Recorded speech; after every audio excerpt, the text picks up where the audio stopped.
Hey, my name is Max. And I'm Jordan. And we're here to talk to you about a little show called The Top Hat Balloon Show. Yeah, the Top Hat Balloon Show comes out every week. It's a sketch comedy show. You can see sketch comedy. And other kinds of things. You can subscribe to us on YouTube or iTunes, or visit our website at tophatballoonshow.com. You're sure to have a hilarious time. Click the link in the description. In this episode of Another Zelda Podcast, Kate and David talk about what is arguably one of the greatest video games of all time.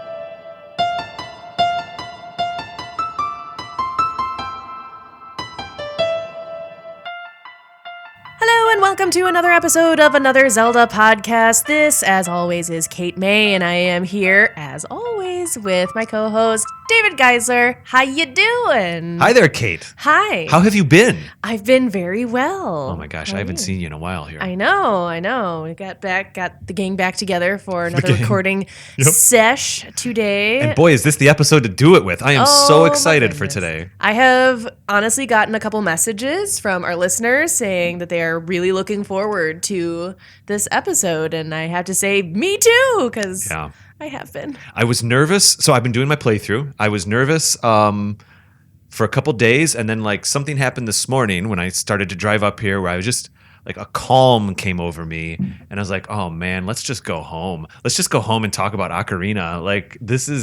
I can't wait. Now you're hosting this one, so I get to take the back seat. I love these episodes where I get to kind of just ride along with you. What's up? Wait, how have you been for the past month or two? Pretty good.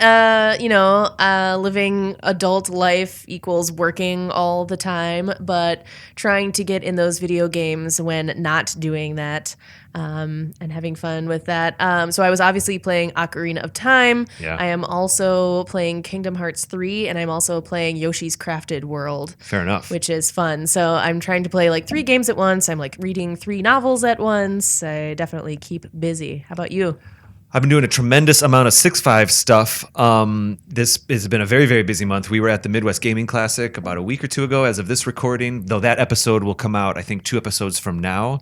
That was a lot of work, I got to be honest, Kate. Sure, yeah. That was that was a lot of work. It was amazing, and I can't wait to talk about it with Alex Sheehan, who was there to help me out in a couple episodes. It was a very, very busy week. So every little sliver of a minute that I had, I played Ocarina of Time, and I played it on the Virtual Console on my Wii U, actually. Okay. I do have original cartridge, all of that, but I played it on the Wii U so that if I really, really had to immediately essentially create a save point, I could just pop out and then pop back in right where I was. I did it for efficiency, is why I played it on the Wii U. I was a little scared because I played mine on my Nintendo 64, Yeah. the OG, and I was a little worried because in the past, I've had some glitchy issues with this game on the Nintendo 64. Oh, really? So there would be times where with some kind of scene that is requiring a lot of effort for the game to put forth a complicated cutscene or a more complicated battle area, it would kind of go and then just shut off. So I feel like that would be on a virtual console thing like me, not an original cartridge. I think it's my Nintendo itself because it doesn't always turn on correctly at first either. It's getting old, and not like I beat it up or anything, but it has its moment. So there would be times where I'm in a couple of these temples, please don't shut off, and I'm saving every 5 seconds because it's happened before. Fair enough. In the water temple, it glitched out and shut down. Oh no! And I was like, nah. So that was actually the last time I played Ocarina that happened, and then I just stopped at the water temple. So this episode gave me a chance to really play it all the way through again, and luckily I did not run into any glitch moments. So it was a pleasure, wasn't it? For me, it was. It was. I hadn't gone back to Ocarina for, I don't know, maybe 10 years. Oh gosh. Yeah, it's been a while. I go back every few years or so just to have fun with it, but I tried to do things that were slightly different. I didn't try to go through the game as fast as possible, doing kind of going through like a robot, going through and doing exactly what I did every other time and going in a straight line. I kind of tried to take a little more time to explore or take advantage of some mechanics that I had not used before or something like that. So I liked it for that reason. It was slightly different. A lot was the same, but I love it. And then some was a little different and awesome.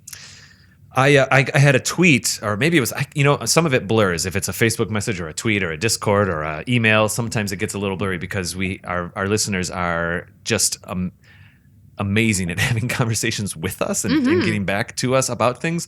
But I had messaged I put out there on social media somewhere that I was doing Ocarina of Time and I was playing it on my Wii U, and I got a tweet back from someone I'm just pulling this up off the cuff. I actually don't have this in my notes, but they asked, "What on the Wii U do you like it?" Because some people, both on the Wii and the Wii U, when you play a Nintendo 64 game, the C buttons are mapped to that right analog stick. Because where else would they go? Yeah, you know what I mean. Yeah. A is A and B is B. I mean, you can remap things on the Wii U, but so what I want to say is I actually got a little clever with how I controlled this game. I did play it on my Wii U. I used a old school Wii wand, the Wiimote, plugged in a classic controller, but it wasn't any old classic controller. It was Zelda branded. It was the Smash Brothers classic controller, GameCube-like controller that got released, I believe, for the Wii, perhaps the Wii U. When Smash Brothers came out for the Wii U, it was Wii U. So it plugs in with that classic kind of, that NES Classic, NES Mini, GameCube, or not GameCube, controller. You know that connection I'm talking about that clicks into the back of the Wiimotes? So I actually played the game essentially on a GameCube controller. And so I mapped it in a way that was similar to the mappings of playing Ocarina of Time on the GameCube disc that was the re-release that came out. Gotcha. But I also did one other thing. I took my C buttons, instead of keeping them just on my analog stick, I also mapped them to my X, Y, and Z buttons on the GameCube controller. And then I went one step further. Since I was in there, I also mapped my start button to the upper ZL button, which is not on GameCube, but it is on the classic controllers. So my pause, my item switch, so to speak, ended up becoming a second shoulder button on the upper left. Interesting. And I loved it. So I could just hot hit left instead of pushing my thumb into the middle for a start button. And then I'd use the other R's and L's to move through, and then I could grab items. I found it to be not superior, but a fantastic way to play this game. Yeah. So I'm going to tweet out a picture of that controller and what it looks like and how I played. It was a pleasure to play it this way. Nice. And that's all I have to say about that. I do have some listener feedback before we get in too deep. Sure. I'd love to talk about that unless you have some other things to say. Well, I was just going to say that is one thing about the game that I did not like going back to, was that pressing pause, putting on the boots, taking off the boots, putting on the tunic, taking off the tunic, Right. putting on, swapping this item, swapping that item, which we've talked about before with other Zelda games. But yeah, that was one of the few frustrations that I had in going back and playing this game. Yeah. You could say that both of us did play the original code. We did not play, for example, like the 3D remake for DS or something like that, where they did make a little hot button for taking your boots on and off, stuff like that.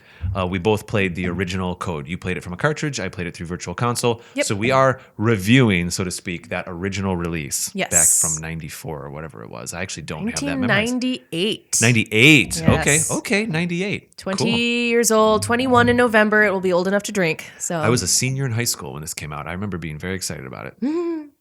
Okay, so let me do some listener feedback. We get tons of listener feedback these days, which is always beautiful and wonderful. And every episode, I just try to pull a few that kind of stuck out for me. And then sometimes we find others that were older episodes. So I can't always say that I can read everybody's stuff at this point because the show is growing so much, which is the greatest gift of all. Yes. Is to have this community. But if I may, I tried to pull a few things here. We had a tweet from One Up Gaming, who goes by @OneUpGaming6, and they said, @Another Zelda Pod, I found you guys through @The GoCast, which is the Gaming Outsider, and I was able to actually interview their host Scott at our Video Game Summit last year. He was one of the interviews in that episode. You may or may not recall. But anyway, they were very kind and had me on as a guest on one of their episodes. So anyway, One Up Gaming 6 says here, I found you guys through @The GoCast, and as an avid Zelda fan myself, your content is awesome. Yay. Awesome way to fill the day. Keep up the awesome work, and thanks for the great content. Yay. Well, thank you very much, One Up Gaming. Awesome. Todd Freeman, who is someone I know from, he actually is one of the organizers of the Video Game Summit. He met up with us at the Midwest Gaming Classic. He came to the booth. I was able to interview him a second time. That episode will come out 2 episodes from now, Kate. Cool. And he just jumped onto YouTube and said, great show, love the topic. And it was the topic where we were talking about the Breath of the Wild recipes. That was exciting, very exciting. Cool. In our Forest Dungeons episode, we have a deep dive here. Sydney Boyoung found our Forest Dungeons episode, which is our second episode of the podcast ever, over on YouTube, and said, "You guys are awesome. I saw you at the 2019 Midwest Gaming Classic too. That's how I found out about you guys. I already subscribed even before I finished season 1, episode 1. Keep up the good work, Sydney. Amazing. If you saw our booth at the Midwest Gaming Classic, that is wonderful, and thank you so much for subscribing." Yeah, thank you. I'm sorry I couldn't be there, by the way. I was hanging out with my family. It's true. It's true, Kate. It would have been a blast to have you there. Hopefully next year or something like that. Now that we know these dates ahead of time. Yeah. I'll show you pictures. It was stellar. We met a lot of amazing people, and the booth was. I have to say, I was very proud. It was cool. Very cool. It was very cool. Rebecca Jewell over on Patreon said about our ways to earn hearts, the episode that I had with Shane Kelly just before this episode here. She said, "Such a fun episode. My favorite way to earn hearts was for sure the fairy fountains or the hot springs because of the tranquility or the relaxation association. Also, I know it may be a while, but already pumped up for the Oracle reviews. Ages has a particularly special place in my heart since it was my first Zelda game that I actually played. Ages and Seasons." They Kate, work that way, I gotta say, because that's Ocarina for me, so I get it. and A Link to the Past for me. There's nothing wrong with that. We will dive into the Ages games. We'll probably do it in season 3 or season 4. I don't know which one we'll play first, Kate, but you and I will decide at a later date. Cool. And last but not least, and we can keep going, I have some iTunes reviews that I want to share. Yeah, All right. absolutely. Wonderful. So let's see. Back in March, we had Bob 356738855. Because it's kind of been a while. We've been, our episodes have been coming out, but we did take about a month and a half or so off here because of things like expos and stuff like that. So I haven't seen you in a while. It's been a little bit of time since I've been able to be back in the studio here with you, so to speak. Back in stewed. Indeed. So Bob 356738855 says, "A marvel. I've been searching for a quality Zelda podcast while on my latest Zelda bender, and let me just say, this period is period it period. Wow. Easily the best Zelda pod out there. Kate and David have fantastic presence and timing with refreshing and nuanced takes. Must listen for any Zelda fan." Thank you so much, Bob. Oh no, my take's gotta be hotter. Your take's gotta be Gotta have some hot takes. Feeling the pressure. I love it. We have another one here from Lou821314, Hyrule's Best Podcast. Found this podcast a few weeks ago and have been binge listening to all of the previous episodes. Love the format of the show and variety of topics. I have only played a few Zelda games, but this podcast makes me want to play them all. Thank you for sharing your knowledge and passion for this wonderful video game series. Yay. This is becoming kind of a recurring theme in our reviews. People are inspired to play more games. We get inspired to play more of the Zelda games as we do this show. Absolutely. And I do like our format. It's interesting. We pick sometimes very simple topics, sometimes obscure topics, and it always gives us an opportunity to talk about things in Zelda from a different lens and a different perspective. Yeah, something new always comes up. Absolutely. Zelda Kid 22 over here said, "Suggestion. Love the podcast. Try one about the Hyrule Warrior games." Ooh, fair enough. I mean, I think there's probably going to be a Link to the Past remake episode out there somewhere. There's probably going to be a Cadence of Hyrule episode out there somewhere. Maybe we can do one episode where we do Zelda spin-off games. Maybe it might include Cadence of Hyrule, Hyrule Warriors, some of these other things, Link's crossbow training, stuff like that. Okay. Maybe season 3, season 4, we'll have to put it in. Season 2 is pretty much full at this point, I got to be honest, Kate. Gotcha, yeah. And last but not least, Toxic Flower 4 said, "I love The Legend of Zelda. I absolutely love this podcast. I play a lot of Zelda games, and it's fun hearing about people's opinions and the gameplay on the podcast. It is very enjoyable." Oh. Toxic Flower 4, thank you so much. Okay, I'm done. Well, I mean, I love hearing about how much people love me. So Well, mostly I love just kind of celebrating that people are reaching back out to us. I do enjoy the iTunes reviews. It does help us logistically, as I always say, so much to get a little bit higher up in the exposure on iTunes, which helps more people listen to the show. But in general, this theme of this conversation that we're having with our listeners is quite fulfilling. it's awesome. I love hearing that stuff. So let's get to the topic at hand, shall we? So today we are doing our review episode of The Legend of Zelda Ocarina of Time. Ocarina! That's our fancy song that we just wrote now. Yeah, it was pretty good. I mean, we workshopped it for a while, but Right, we worked on that actually, I said we just wrote it now, but in reality, it was like a 3-week process. Yeah, that was part of the bit is that we were going to just come up with it in the moment. Ocarina! Right. So clever. Anyway, so this game came out in, like I said, November 1998. So that would have made me 12 years old. Cool. And that's when I was playing this game. I have mentioned this on other episodes, but in case you haven't listened to those, I would take this game and my Nintendo 64 to my sister's apartment. Okay. She's 11 years older than me. So when my parents and I would go visit her, I'd bring this so I'd have something to do because, 12, 13-year-old me needed something to do. Fair enough. Keep entertained. So I'd bring that, and I would be somersaulting my way across Hyrule Field, making my parents laugh. So that's a memory that I will always have, and that they just thought it was the silliest thing in the world, and I kept doing it because it was the silliest thing in the world. So I'd be like just rolling across, and I still kind of do that sometimes. Yeah. Because sometimes it almost seems faster than running. Well, I want to speak to that for a second. I think it is a little bit microscopically faster than running. And I think in some ways that led into the stamina bar. Because in Skyward Sword, they essentially gave Link a run button. That's the first time that you could actually run faster than what you were walking.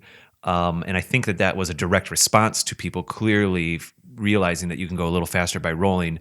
Nintendo doesn't want you to just roll like a weirdo through a whole game. Well, too bad. So they kind of put the run mechanic in. But then I'm sure they thought, well, we don't want Link just always running, hence the stamina bar in Skyward Sword, which then led to the stamina bar in like Breath of the Wild and stuff like that. And I think that's the birthplace of all of that.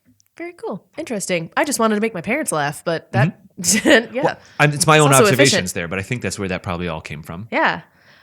So I was reading the Wikipedia page, just kind of skimming it before we started recording, and this game's like reception is bananas. Obviously a lot of people are excited for us to talk about it, I think because it's just a dang good game. Yeah. It's a very good game. There's strong story, there's cool bosses, there are cool dungeons, there are cool side quests, there's stuff to just wander around and do. There are a lot of moments where you don't have to do anything. You can just walk around.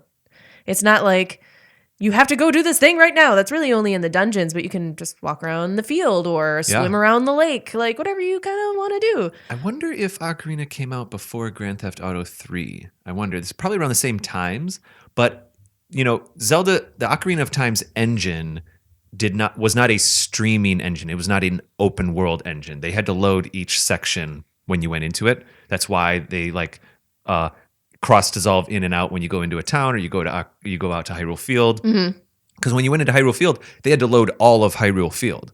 Now, obviously, with Super Mario Odyssey and certainly Breath of the Wild, there's a streaming engine where they load in a certain amount of assets, low res, high res, whatever, blah, blah, blah, blah. That's awesome, but Ocarina wasn't the case. Though, I do remember people thinking of Ocarina as a bit of an open world game, even though that really wasn't a term yet at the time. Right. I feel it. I get the feeling like it is, to a certain extent. That's when I'm playing it. So Grand Theft Auto 3 was 2001. So a few years later. Ocarina was open world before open world existed then. Yo. I like it. We can surmise that is probably the case. I don't know. I Perhaps. feel like we might get in trouble if we Yeah, say I'm just it's realizing now that definitely there's probably some like Final Fantasy games. Well, I mean, we've even said that like the original The Legend of Zelda was definitively an open world game where the entire map was loaded and you got to go anywhere. But nevertheless, I do remember like compared to something like Super Mario 64 or other games at the time, this idea of like, here is the world. Yep. Do what you will. Yep. Was very exciting. Yeah.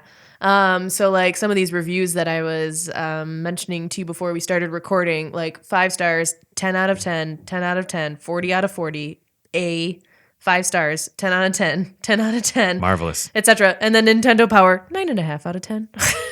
Really? It's just... I wonder if they felt obligated. They were like, well... we don't want to seem too biased. It's like almost the best game of all time, but like 9.5. But yeah, this thing gets amazing reviews, and I know the graphics don't hold up very well anymore. They were okay. But a lot of things are freakish looking at this point, Well, which yeah. I mean, it is a fantasy based game, but you're still like, ugh. But This is back in the days when a nose would only be 3 polygons. it's a triangle. Yeah. But the gameplay itself, I think, still holds up. I still found moments challenging. I found moments exciting still. I thought some of the areas are still very beautiful, especially like at sunset. Anytime you kind of go into one of the Yeah. villages or areas like Gerudo area at sunset, it looks really cool. So I still love this game very much. And again, I had a blast playing it. So should we just kind of go? I don't know that I want to get too deep down into like how it was developed or No, anything. it's fine. We don't have to. You know what we should do is I'd be happy to do a development episode a little bit later. Yeah, that is a good idea. All right, well, let's save that for another time. I think when we did Minish Cap and even Twilight, we talked a little bit about the characters, and then we kind of did the dungeons, and that brought us through. Yeah. So I'm going to assume that most people listening to this have played it, and that's why they're excited to listen to this episode. Sure.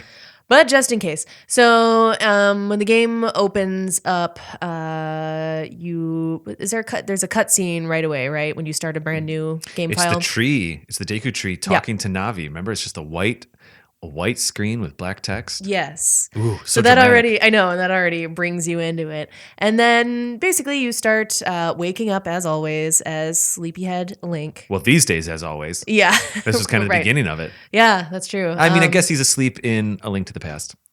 He's very tired. Mm-hmm. I understand, Link. I feel you. I work. I understand. I'm very tired. So Navi wakes him up and she's like, okay, we gotta go. And that starts the whole, I love the way this game begins. Let's just start there because I wish more games started in this way. I am tired of games kind of throwing you into the giant disaster immediately and you have to learn how to play that way. That's not my preferred way. Cool. I like this way in that it's like, okay, wake up. Here's this thing you have to do, but you can't do it yet. You need some stuff to get there first. And you just kind of have to, I mean, you do talk to people to get a little more information about how to go about getting these things. But for the most part, you just kind of wander around and you like, well, what do I do can I go in the water? Is it one of those games where I can't go in the water? Yeah, you're absolutely right. It's not that they leave you hanging. It's that they give you an opportunity. So it's like, go to the Deku tree. Well, you can't go there yet because you need a sword and a shield. Fine. Okay, how do I get a sword and shield? You really don't know, but you're not lost, but at the same time you're figuring out, how does the camera work? How can I go in the water? Oh, I don't have to jump. There isn't a jump button, but he will jump. It's they give you a good hour on your first playthrough to learn. Really, that's what it's for. It's to learn those things. Right. In the background, passively, subconsciously, you're learning those things, but consciously or in the foreground, you're having a little adventure. You're exploring this town. It's like a little playground. And I love that. Yeah. It's calm enough, but it's still exciting enough to keep it interesting. Like it's calm enough where I don't feel like immediately in danger all the time. No. But No, you're not actually in danger at all until you start going for the sword, I think, with that boulder. Right. I think that's the first time you actually can take any damage. Yep. Maybe you can jump too high, but I don't even think so. Yeah, I don't think there are high enough places Right. in that area. But you learn how to Z target, which is obviously a huge part of this game. So, and it's always so funny when they break the fourth wall, they're like, Z target me. And you're like, is this a conversation that y'all normally have? Like, are you Z targeting me? We have to bring that into the lexicon. Yeah. Like, Hey, over here. Z target me. yeah. Okay? I always thought that part was a little odd. I mean, even when I was a kid, I was like, And now reading it again, playing it now, I was like, It's an analog for like I'm watching you or something. It's an awkward way to do it. Hey, Jeremy, I'm Z targeting you. I'm Z targeting. I can aim real good now. If you want me to throw something at you. Oh my gosh, why is that guy just circling around me looking at me? Yeah. Classic Z targeting situation. And then you can do that to a rock later. That's right. When you're training. So yeah, so you are in Kokiri Forest. Oh, but the Z targeting, I mean, that was a completely new mechanic. There were two big new things that happened in Ocarina that weren't in Mario 64, which most people were entering Ocarina informed by Super Mario 64. It was the same engine, actually. They built the Super Mario 64 engine, and then, well, I really shouldn't speak to that. I don't know if the Zelda engine, I don't know if Zelda was built later. They were building at the same time, same engine, blah, blah, blah.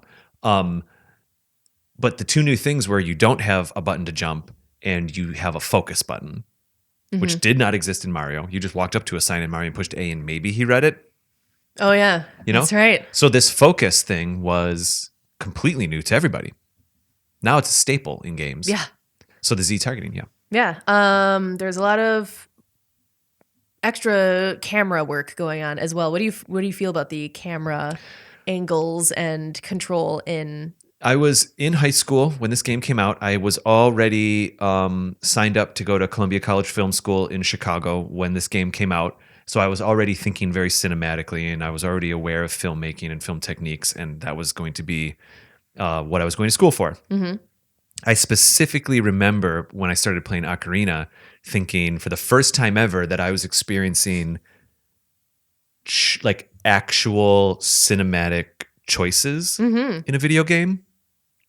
I know later Final Fantasy VII literally had cinematics that gave you cinematic experiences, but for a Nintendo game, it didn't even compare to Super Mario 64 to have camera angles that were cutting back and forth, and there's foreground elements and background elements, and there's motion to these elements, and they would even change your essentially they would change the lens of the camera by changing the depth of field and stuff like that.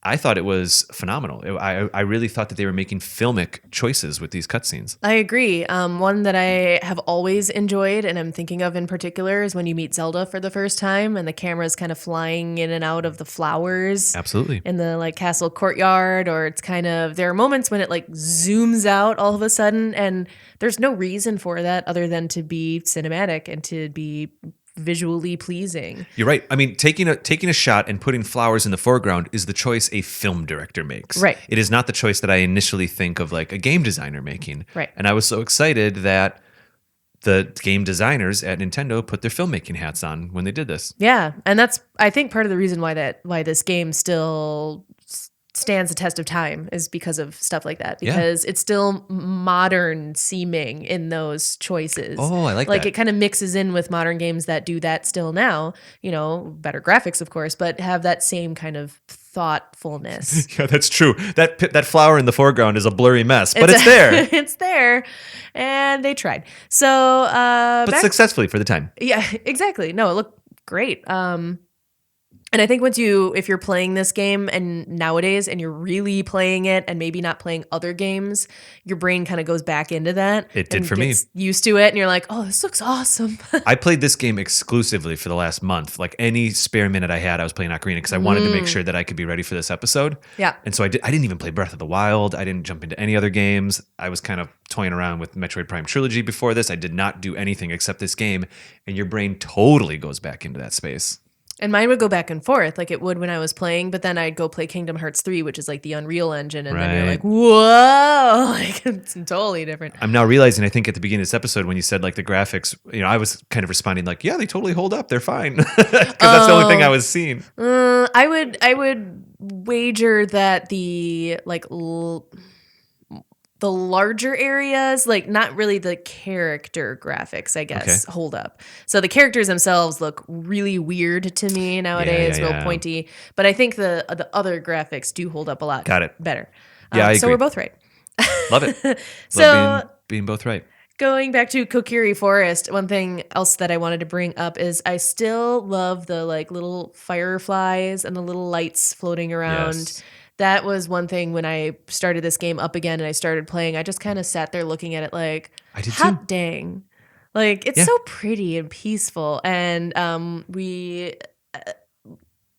was just thinking about like going camping and, you know, hearing little bugs flying around or seeing the fireflies. And it's just so lovely. Those are a version of particle effects. That's a piece of code that's running that's having these things just be informed. But what it does do is it helps you feel the three-dimensional space because you're seeing all these little, like, for example, just to reference Super Mario 64 again, if you play the first level in Super Mario 64, fine, it looks 3D, but then you go play a snow level in Super Mario 64, and when you move your camera around, it is so three-dimensional. It is so you're informed by every little snowflake about the space. It's just like bubbles in underwater areas in games that having all these little bugs float around and fly around not only filled in the atmosphere because you don't see air. Like in real life, you feel air, so to speak, quote unquote. Right. You feel the atmosphere. You might feel fog or smoke or light coming through trees. But in a video game, well, these days you're starting to, but back then you definitely didn't see that stuff. Right. So having these bugs fly around was so cool. I absolutely a couple times would just stop and have Link just stand there and I'd watch the bugs. And remember how they would actually collect in a line? The fireflies would line up in a line and start flying around you. And then when you move, they would scatter. Oh. So they had artificial intelligence to them. Huh. I guess I didn't notice that. Maybe I didn't stop long enough. I just kind of stopped. And Just looked. stand there sometime and you'll see that a big firefly will have small fireflies that start to trail around with it and it'll fly around you and stuff. And then when you move, they scatter. It's I love super that cool. that was even thought about. I love that too. So then after you get your sword and your shield, you have to get the sword through the boulder obstacle course through the tunnel. And then the shield, you just buy that. You do just buy it Yeah. because they have to teach you that rupees mean something Right. and that you can buy things. So you just buy the shield. Then you go to the Deku tree and meet this fellow who I always feel a level of affection for. He's like Grandpa Tree. Yeah, Grandpa Tree. I Grandpa agree. Tree. So he basically tells you that he has been infected with evil because Ganondorf is trying to steal the spiritual stone from him, and that Link has to go inside and defeat what is going on that's making the Deku tree ill, take the stone, and then kind of go from there onto his life's journey. I think he learns that after the whole thing is what his true purpose is. Yeah. I know we're not doing a full play-by-play, but also at the top of the game, Link has a kind of a premonition or a nightmare where he observes Ganon, or Ganondorf more specifically. Yes. And so Link is mildly informed about what this all might mean. Right. But for the time being, go inside the tree, beat the thing. We don't have to go through this entire level. But one of my favorite moments of Inside the Deku Tree is when you are defeating those little, what are they called? Little plant guys? If you know what they're called. Oh, scrubs, right? Deku scrubs? Yeah. They're the ones that spit the seeds at you with the shield. Yes. Okay. So when you're beating all of them, my favorite one is, I'm so annoyed that I'm going to tell you basic information about the boss. That's another one of those awkward moments where I feel like, was this like lost in translation or like, hey, Z target me, or I'm annoyed. I'm so annoyed that I'm going to say, shoot this spider in the eye. Bye. Like that was very weird. Sure. Interesting route to go. The logic is not quite there, but okay. So that was just something that I wrote down as ridiculous during that whole level. But this is where you get the slingshot. Yeah. Which is one of my favorite weapons in that game, actually. I've always really liked the slingshot. I think it's, yeah, I like the sound effects. I think it's easier to aim with the slingshot than the arrow. It's a little easier because the slingshot gives you a little bit of a crosshair by looking at the two sticks, I guess. Right. It gives you a 45-degree line, I guess. Right. And you look at the middle of that. So I appreciate it for that. Yeah. With the arrows, it's a little bit like, okay, I've got the arrow in the middle, but I guess I'm aiming down a little bit. You know what I mean? That Yeah, kind of it's definitely not straight on. I mean, just because of the camera angle, because In your later- arms are to your side. Yeah, you're absolutely right. My apologies. In later years, they would add like a little reticule. And then even in the Ocarina 3D remake, they have a dynamic reticule that moves around in the space. Which is, can you define what that is? Dynamic meaning like... no, I mean like a reticule. What's a that? reticule? Yeah. An aimer? Oh, okay. That's what I thought you might mean, like a little red dot or something Yeah, like that. exactly. Okay, Right, that's right, what. right. Yep. I just want to make sure I was understanding the context clues correctly. No problem. Gotcha. So, get through the Deku tree, go against the spider, which I don't remember that boss's name off the top of my Goma. head. Ah, yes, Goma. But I think that the name might be bigger than that. It's like Queen Bee Goma or something, but it's Something it's like Goma. that. I remember being The like, spider beast or whatever. Goma. yeah, creeped out by that thing, especially because it poops out babies at you. And Does it really? yeah, I don't When know if it- I've ever experienced that. climbs up on the ceiling and it spits out little spider eggs. And then you have to. Oh, yeah. Okay. Yep. So If just you get its eye quick enough when it's on the ceiling, then it does not do that. oh, see, I didn't do that. I would just wait for it to come back down, and then go after it. Whoa, I this is wasn't- fascinating. Yeah, I So wasn't I'd wait for it trained- to climb up because you know when you first observe it, you find it on the ceiling. Right. So it climbs up and you shoot it again with your slingshot and it falls to the ground and then you hack at it with your sword. I did not do it that way. How did weird you do it? that I would wait. So it comes down at first, you beat it, and then it climbs up, and then it would like squirt out little babies. And so you kill its children, which Cool. is nice of you to do, and then it will drop back down to the floor and come after you again. And so I would just wait for it to come back down. I don't think I even realized I could Interesting. hit it on the ceiling. If you hit its eye with the slingshot, you can make it fall. It'll lose its grip and fall back down, and then you just go chop, chop, chop, chop, chop. Did not know that. Ooh, try it next time. I 5 mean- years from now. How weird that, we talk about Breath of the Wild in the same way. Like, oh, I did this. How did you do it? I did that. I didn't know that Ocarina of Time was that. I mean, this might be the Versatile? only moment. Maybe. that you It is can pretty do that way. straightforward, Ocarina, but that's one of the best things about doing this show with you is that we find the things that we like the same and find the ways we do things differently, and we're each informed by each other. How about that? I like it. So after defeating Goma, you get your first spiritual stone. And then you have this crazy cutscene. So Yeah, basically, that's like the big one. Yes. So Deku Tree sits you down. He's like, okay, sit down. I have things to tell you. Sit your butt down, Link. I got a story for you. And Link does literally sit down because after that cutscene, he stands up. I know. It's so cute. That's funny. He's like, okay, I'll take a little break. I think his little mocap animation even kind of dusts off his tunic and everything. I love it. I love that. I love whenever he does stuff like that, or you let him stay still and he like stretches and yawns. I just realized I should point out that this is the first time that Nintendo used mocap for their animation cycles. Oh. In Mario Brothers 64, Super Mario 64, that was all keyframe animation, but Link was mocapped for this game. Very cool. Well, you can tell. You can tell it looks pretty real. He's like, yeah, cute little boy. So during this cutscene, I wrote down, I've always loved the song that plays, the music that plays during that cutscene, the kind of slow, like choir-y sounding. That's exactly what it sounded like. Pretty close. I'm just joking. But I love that scene. I think it's effective. I like it more than the one at the very beginning that's just kind of flames. And there's another scene later that's just flames. I think Zelda is talking at that point in time where it's just the flame animation, which still looks cool. But I like that this one is like the whole dang story. Like it gets you up to speed with everything. This is especially where if they you've- show the goddesses, right? Uh-huh. Yeah, okay. It's the origin story. So this is how the goddesses created the world, and there's the Triforce. And I always love that the goddess that brings life, and the only way they can really represent it because they didn't have character models for animals was they just show the bugs. oh yeah, It goes from no bugs to bugs, and she brought life to the world. 500 little white dots flying around. bugs. Wow. So that part's always been really cool. They could have at least put a cow in there. Now that I think about it, they had the model, but anyway. yeah, or horse, Nah. dog. Yeah. Little Dogs, horses, and little cows. do- That's it. little Just doggy. all together. Is there a cat in Ocarina? I think there is not.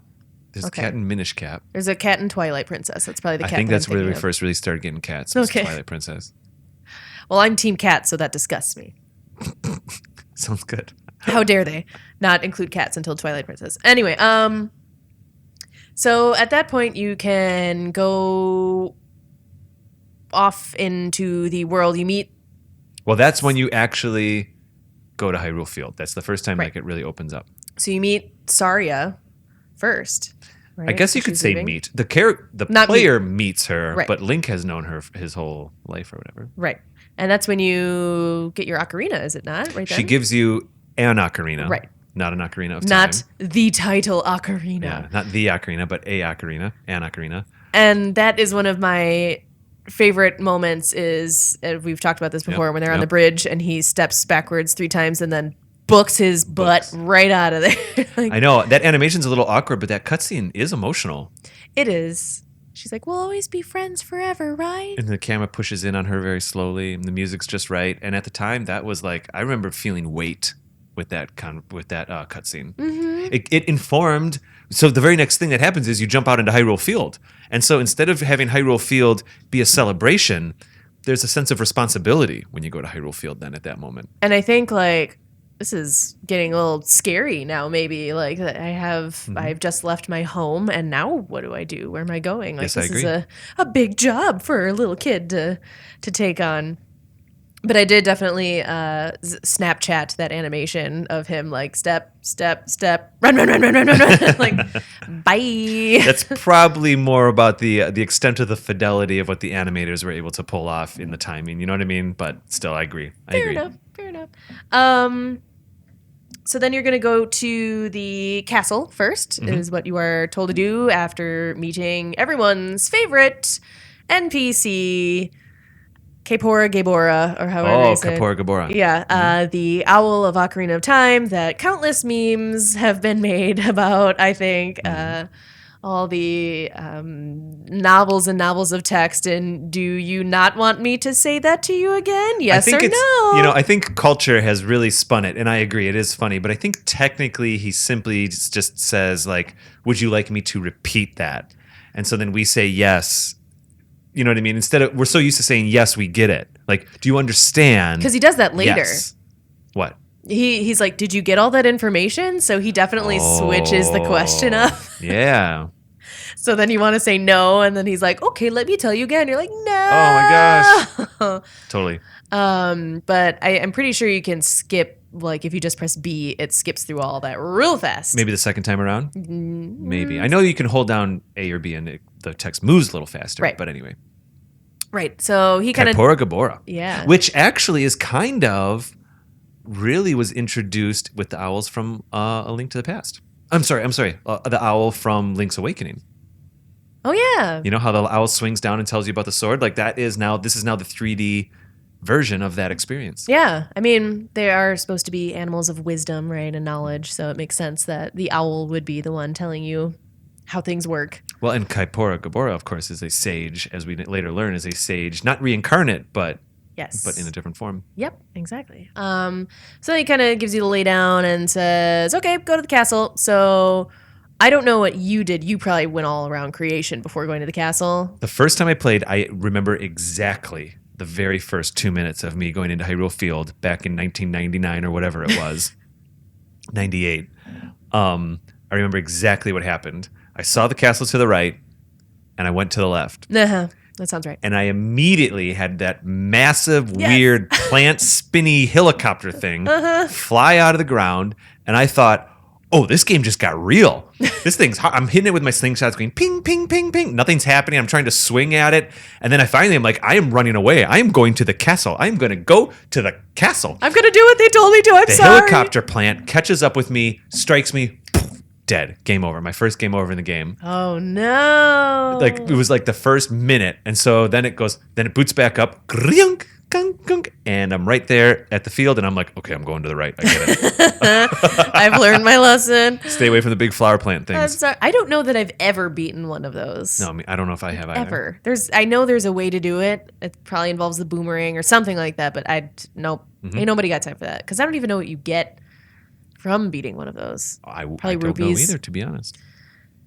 So yeah, so we I go don't to want the to mess castle. with it. So you go to the castle. You go to the takes dang castle. Almost a full day to get there because if you don't really hustle, it becomes night, and then you learn about the day mechanic, the day-night Yes. mechanic, and you see that the drawbridge goes up, and you learn that Mm-hmm. there's consequences to it being day or night, which is really cool. Yeah. So if someone doesn't hustle, they get stuck out in front of the castle fighting skeletons for a night, which is also very dramatic and cool. Yeah. I hate those things. Yeah, they're a I hate them a little. lot. They're annoying. They're annoying in that they don't really give you much reward. They're randomly generated. Mm-hmm. Very reminiscent of Zelda 2 or The Adventures of Link. Gotcha. So yeah, you get into Castle Town, assuming that you make it or you wait. Either way, I try to hustle my butt over there Yeah. so that I can get there during the day. And then you can kind of interact with the townspeople, which there are a few of. A lot of them don't have a ton of information for you. Yeah. Like the spinning people are just like, we love each other, yay, Right. and that's it. Say, I want to say a listener feedback thing real quick. But it was in the real world. Frankenstein, Frank 3 Stein, who gives us tweets from time to time. His name is Frank. I was speaking to him in the real world about a week ago, and we were talking about the beginning of Ocarina. And he actually went straight to Lon Lon Ranch because I don't know, he just saw that it was in front of him. Yeah. And went there and saw that it was empty and derelict and there wasn't much going on yet. And I remember he told me in real life, not through social media, that like it made the adventure feel that much bigger because he knew he'd be coming back there. It was just it led to the illusion of like, oh, there's just going to be towns that are just alive, and you know what I mean. Ultimately, we know there's not too many of them, but for him, that was a really satisfying experience. So I wonder. So Ingo must be there still. Yeah, if you I think go there. Ingo's there. Malin isn't yet because she's obviously over by the castle. Right. Not Marin, but Talon. Talon. Is it Marin and Talon? Because then it's Malin, It's Malin and Terran Talon. in a different game. Oh, no, I think it's Malin and Talon Okay. in Let's Ocarina. go with I it. think. Yep. I believe. Or yeah, they're very similar. I know. Yeah, I don't think I went to the ranch first. No, I went to the ranch ever. late Yeah. the first time I played 2 decades ago. So go to the castle town and you can explore if you want. You don't have to. It's interesting that not a lot of places are open yet or Yeah. really functional yet. Like there are some games that are going to come into existence that you can't do yet because you don't have the proper weapons. So that's really cool and thoughtful. Yeah, and it's a nice way for them to keep you focused in the beginning. Yes. Not having it be it has opened the world, but it's not too open to where you are lost. Yeah, or like super distracted. enough. Even the mask shop isn't open yet. Yep. It's like, oh, there's going to be this shop that's opening soon. Wink, wink. And the store sells like one thing, and so there's only so many things you can do. So then you head toward the castle. That's when you run into Malin, and she tells you her dad is missing, and he was last seen by the castle making a milk delivery or whatever it was. I think that was it. And then you have to get to the castle without being seen by the guards. So I have a very specific path that I take every single time. As do I. Yeah. So I climb up on top of that gate.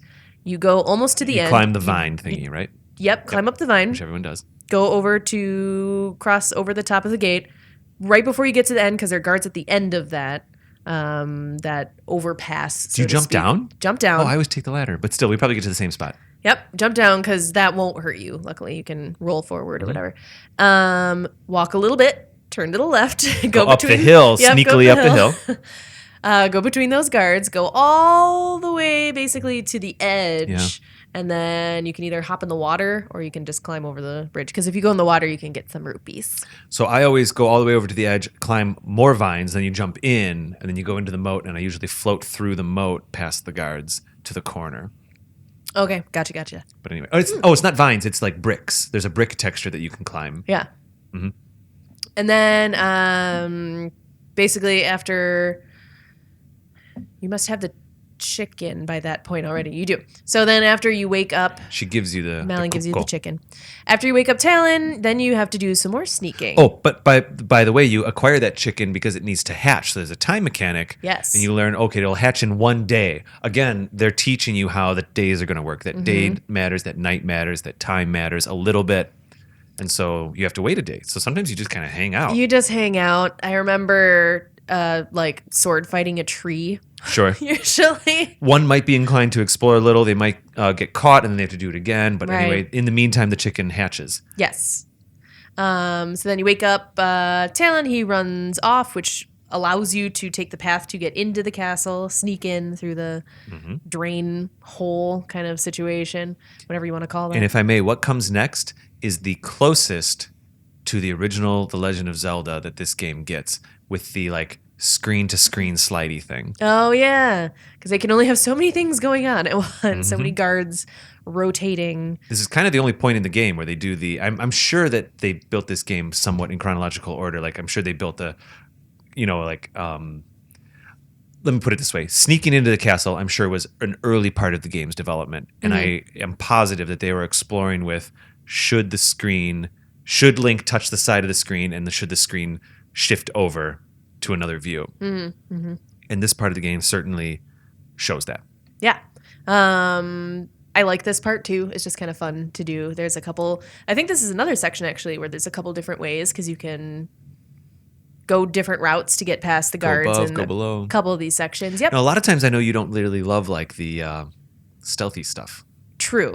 But this part I don't mind because it's not like horrendously difficult. Like it's early in the game, so it can't be. It's pretty super easy hard. to see. Is it comparable to some of the stealth stuff that we encountered in Minish Cap? Well, actually, sneaking into the castle as well in Minish Cap. Yeah. Yeah. Not annoying to me at all. Fair enough. I can dig it. Once you get in there, you meet Zelda in this cool reveal, like the harp noise. It's Zelda. And then Yeah, that is neat. she shows you Ganondorf in the window, and I believe it was Celeste, maybe that had mentioned the Mario portraits in there when you look in the window. Maybe. There's a couple of videos on YouTube where they kind of break the boundaries, literally boundary break. The YouTube channel did this, and they show that there are pictures of Mario inside the castle. And Yoshi too, I think. Yeah. And I have never seen those before, never noticed them before. Yeah, it's one of the side windows, apparently. Yeah. Easter egg. And I'm like going to go straight to where exactly I need to go and not have any time to do any other things or exploring. So she tells you the story, and what I like to do in these moments is when she's like, "Will you keep my secret?" I pick no. Yeah. And then she'll be like, "But please." And I'm Yeah. like, "No. But please." Okay, fine. Like, Or even if you do know again, then she's like, "Well, I'm just going to tell you anyway." yeah, exactly. Like, I like that they give you the illusion of choice. Indeed. But you don't really have one. Especially in this game. Yeah, so I like to kind of see what would happen if you choose the not obvious choice. So just see what other dialogue might be built into that game. Mm-hmm. So she tells you what's going on, gives you the story, tells you not to trust Ganondorf. She then wants you to collect the other stones, right? I'm trying to go back into this in my head and remember Well, exactly I tell you the what. plot. I tell you what. We are like 40 minutes. Yeah, into this episode right we now. should pick it up, right? I'm loving it. I'm loving the play-by-play.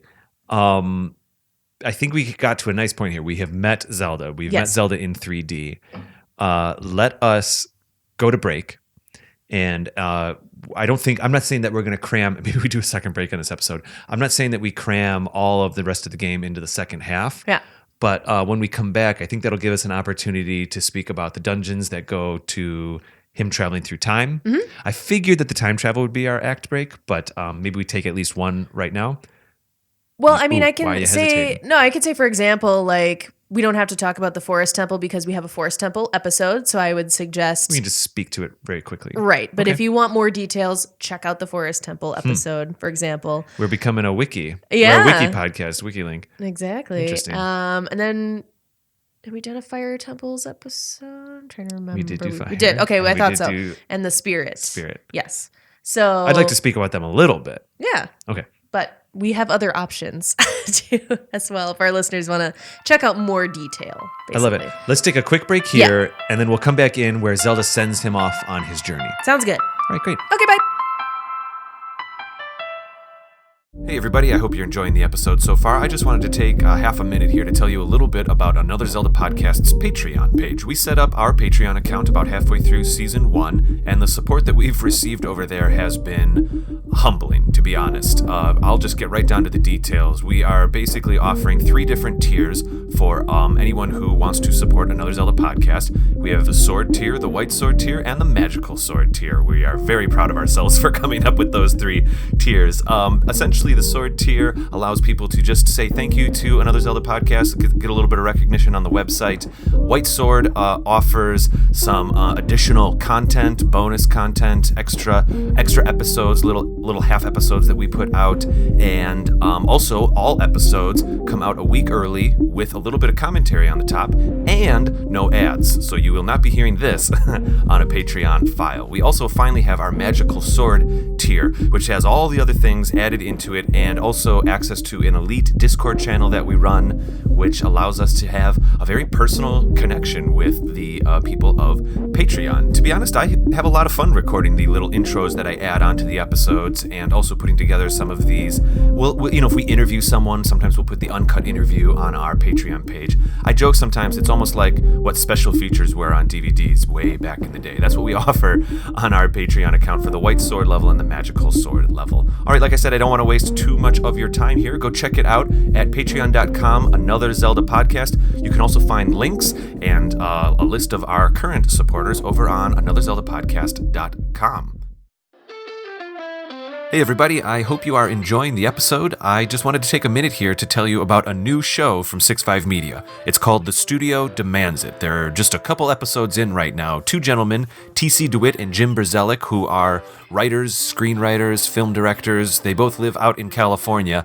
Every other week, they get together to essentially try to satisfy a fictional studio's demands. There's a lot of crazy ideas that happen in Hollywood, and oftentimes a studio needs to make something happen because of financial reasons or marketing reasons. And so each episode, TC and Jim, they kind of pick a topic out of a hat, you could say, and pretend that a studio is demanding a film be made of that topic. And they, as writers and screenwriters, try to essentially pitch an idea for that film.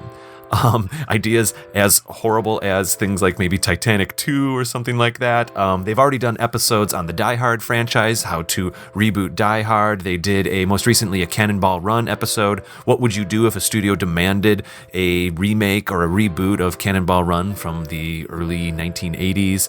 They've talked about the Expendables. How do you go forward with Expendables without Stallone attached? And so each week they just kind of do a thought experiment and pitch a fictional film to a fictional studio demanding something. So you can find them on Twitter and Instagram at Studio Demands It, or at their website, which is studiodemandsit.com. You can also find their episodes on iTunes and Google Play. So go check them out.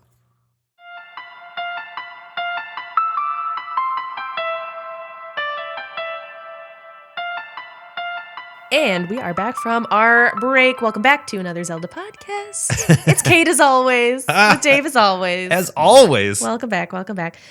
So we are back to our discussion of Ocarina of Time, review of the game, kind of playthrough in words, so to speak. Well, it has been so far a little bit, but this is if we are like speaking about the narrative, this is where Link now kind of gets his quest of the bigger part of the game. Yes. I think let's speak about Ganondorf a little bit and Zelda, and then let's just blow this open. Yeah.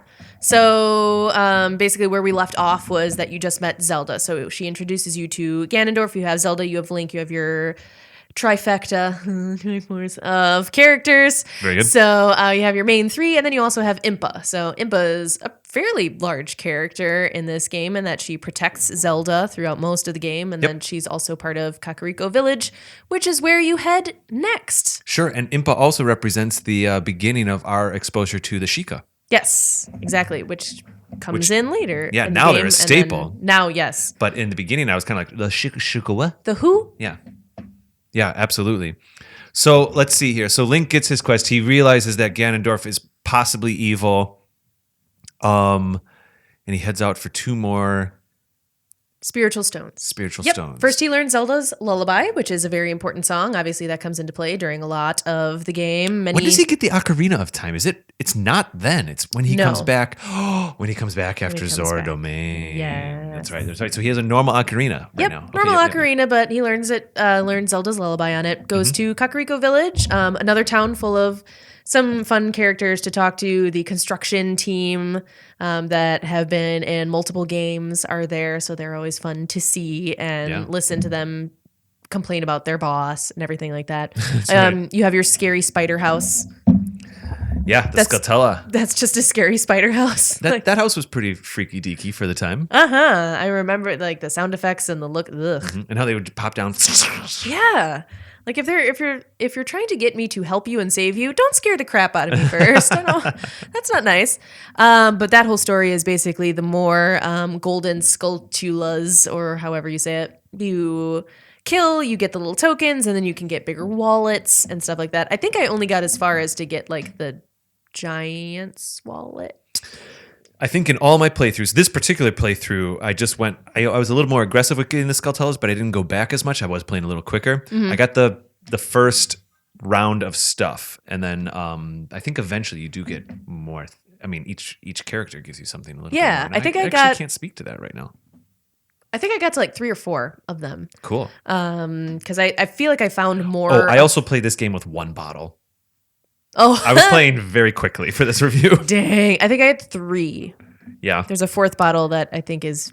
Oh no! When we get to Water time. Temple here in this episode, like I got to tell you, there was parts I wasn't speed running at all, but I played really fast just because I didn't have a lot of time to play it. Sure. So I played it, and I also was familiar with the game, so it's kind of like, okay, now I know where the next thing is. I know what the next thing is. Right. And there was a few times where I jumped ahead a little quicker than I think I was supposed to. Oh, oh, interesting. And I tried to, like I mentioned, I tried to do stuff I hadn't done before. So one of those things was buying seeds, which is you first find that guy by Zoras Domain. Yep. So that's something that I kind of tried to do in addition to just playing the game. I did as well, actually. I was aggressive with buying the seeds. Yeah, I bought almost all of them, but Yeah. I was able to get some heart pieces that way. So that was nice because I didn't Indeed. know what they did before. I was like, what are these things in the ground? I don't What you get mean, it. like 20 years ago, first time playing? Yeah. You don't know what you don't know the language of the game yet. You don't know that it means a thing yet. These Right. days, if we see a little pile of dirt or something in a Zelda game, we kind of are informed and we Right. know. But so let's see. We go to Goron's and we learn some stuff. Do you want to talk about Dodongo Cavern? I don't think we have to get super duper into it. I feel like we've discussed it before, but I think the fire related, either like this is kind of like a fire mini dungeon, as opposed to like the fire temple itself, are always some of the most enjoyable to me. I like those ones a lot. I know there's playing with bombs a lot, and I like that mechanic of everything. The first half of that dungeon, you're dealing with not having bombs, but using the bomb flowers, of course. Exactly. Which is cool. Yeah. So I like that you don't have the bombs right away. It's not that easy right away. Right. And then the boss itself, that's the one that's rolling around the pit of King lava. Dodongo. Yes. That makes sense. Who has a relatively dramatic appearance in the Hyrule games, by the way, or the Hyrule Warrior game. Oh, really? Yeah, it was kind of cool. I Even though haven't it's played like this. outside of canon, inside canon, outside of canon, he looked pretty cool in that game, I got to admit. I mean, it is a dramatic thing because the Goma is not as dramatic because it can't like roar at you, whereas this one is like, "Rah!" Well, the lighting and stuff was pretty cool with Goma. I remember Goma still being, when you really look at the Goma model, it's not much. It's almost a hand. Right. It's like a spider, but it's almost a hand. But when the lighting is just right and they have that kind of fog on the ground and stuff like that, Goma is scary at first, the first time for sure. It's creepy. This one is like intense. Dodongo's like Yes. intense. So Yeah, definitely. throw some bombs in his mouth. Bing, bang, boom. That one's not too difficult. Right, but you don't know that that's even a thing you can do at first. That's You have to true. kind of be like, oh, maybe I throw it. Oh, it got sucked into his mouth. Oh. But actually, now that I think about it, if you play the original The Legend of Zelda, you do know that bombs that, like, so in the original The Legend of Zelda, there are Dodongo in the second temple even. And if you lay a bomb in front of him, he eats it and all that kind of stuff. And we saw that stuff maybe in Minish Cap, but it definitely happens in the Oracle games as well. Anyways, So get the second spiritual stone that way. And then the third one is going to be in Zora's Domain. yep. So- Oh, I loved Zora's River. Yeah. I mean, the first time I played it, and even this time, it was still nice. yeah. You mean getting to Zora's Domain? Getting to Zora's Domain, that's a quality, dense, little, well designed, dynamic area. and Zora's it's River's- little too. It seems small, I but know. there's a lot to it. It's actually, well, when I played it 20 years ago, it seemed big, it seemed long and forever. But the truth is, yes, it's not that big at all. Yeah. So that's where you buy your seeds if you want to do that. Then you use your lullaby to get into Zora's Domain and you meet the Zoras. And kind of to go from there straight to Jabu Jabu, you learn that the princess is missing. She went to go feed their deity that they pay homage to and feed. Also known as the big ol' fish. Yep, they're a big old fat fish. Jabu Jabu. First, you have to go find the bottle with the note in it and do all that stuff. So you get introduced to the lake that way. What? Bottle? With the note? Yeah. I think that's how I got my first bottle. Yeah, That's exactly. right, that's Yep. it.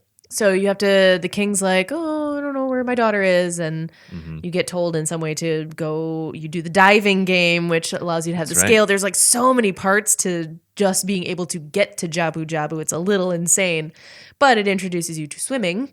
Yep. And then you get the scale so that you can swim more, et cetera, et cetera. Jabu Jabu, I think we may have talked about that in the past too, but basically this one is one of the first areas I get lost in, for one thing. Yeah. Because the different levels, there's like a second, third floor kind of action. I found that through this playthrough, I got actually more lost than I did other times. Oh, really? Yeah, it's been a little bit of time, and I did a lot of laps through Jabu Jabu, more than I expected. I was a little disoriented, which took me by surprise. Who knew his digestive system was so complicated? Like, that's weird. It shouldn't work that way. Miles and miles, they say, but how long an intestine is. And this is no exception. Plus, he has electric jellyfish inside. Just naturally. flying around because you're not in water. So it's weird. Yeah, that's true. That's a very good point. I think they're floating. Interesting. So this is also one where you're carrying Princess Ruto around, which is always a blasty blast. I'm rolling my eyes. You can't hear this, but I'm rolling my eyes. I think they can hear it. Not a great part that you have to do, but it's doable. It's fine. Well, it's a little bit, it's a borderline escort mission, but it's also teaching you that other items can have mass and weight. It's also teaching you that, like, you can put something on a button that is not you. Yes. And that will push the button down, which is, I get it. Yeah. And later then if you use it, I'm so sorry, later you do it with like pots and stuff like that. Yeah, or boxes. Yeah. Yeah. Showing you that some switches can be just stepped on and walked away from, and some need to have weight on them all the time. Ocarina of Time did not have a physics engine, but it was as a new player, you're like, can a box push a button down? Like, in the real world, it feels like that could, you know what I mean? Compared to like Breath of the Wild now, where the physics are pretty intuitive, that if you can think it, you might be able to do it. With older games, you had to think about like what are the rules inside the game, and so by moving Ruto around and moving her and putting her on buttons, it's showing you that if things are of similar size, they actually can probably hold these buttons down. This game is so educational. It's like teaching you so much, and it's like its own mini game before the other temples really get going. That is, in my opinion, the difference between a Nintendo game / Miyamoto game and all other games. To be honest, I think that's like Capcom has a few. Mega Man 10 is a famous game that teaches you as you play, but Nintendo / Miyamoto specifically, they are brilliant at having you learn the game as you play instead of having to give you a tutorial. I agree. And then I did have a note written down for this one that Baronade, the boss, is really a good boss for what it was at the time. Yeah. I liked the design of it. I liked the different elements of it. I liked that you had other little jellyfish enemies circling the main enemy, so you had to kind of take those out before you got to the main thing. And I enjoy that boss. And also remember that one of the things that the Nintendo 64 was so good at was doing transparencies in its textures on its polygons. I think I spoke to this a while ago, like the grids. Oh, remember I said this when Navi flies through the fence. She's technically flying through a polygon, but it's just see-through pixels. I think I said this, I don't know, a couple episodes ago. Baronade is a wonderful example of something that the 64 could do that the PlayStation wasn't as good at, or the Saturn wasn't as good at, or certainly none of the 16-bit systems were as good at, where you have this kind of, like the movie The Abyss, this water effect where you have multiple layers of transparency happening inside a single texture that's on a polygon. And so it gave it that water look, and that's cool. That's something that, like, I hope that the designers thought, well, this is something that the Nintendo 64 is good at. Let's figure out a way to celebrate it. Yeah. And by now also you have the boomerang.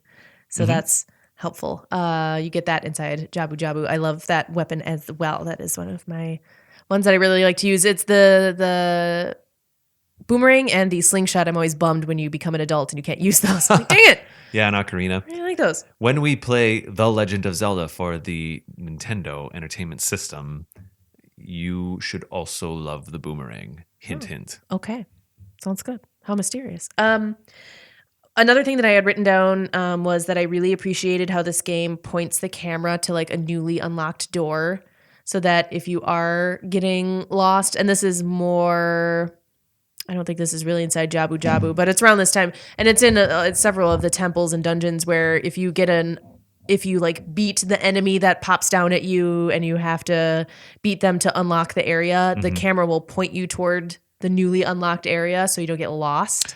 Oh yeah. So like it'll show you it'll swing around and do its cinematic, but it will, if there's a treasure in the middle of a room and there's a door you need to exit, it will align itself so that the treasure and the door you need to exit are in view. You're absolutely right. Yes. Super helpful. Yeah. Well, that's good game design. I am the type of person that gets lost within a game.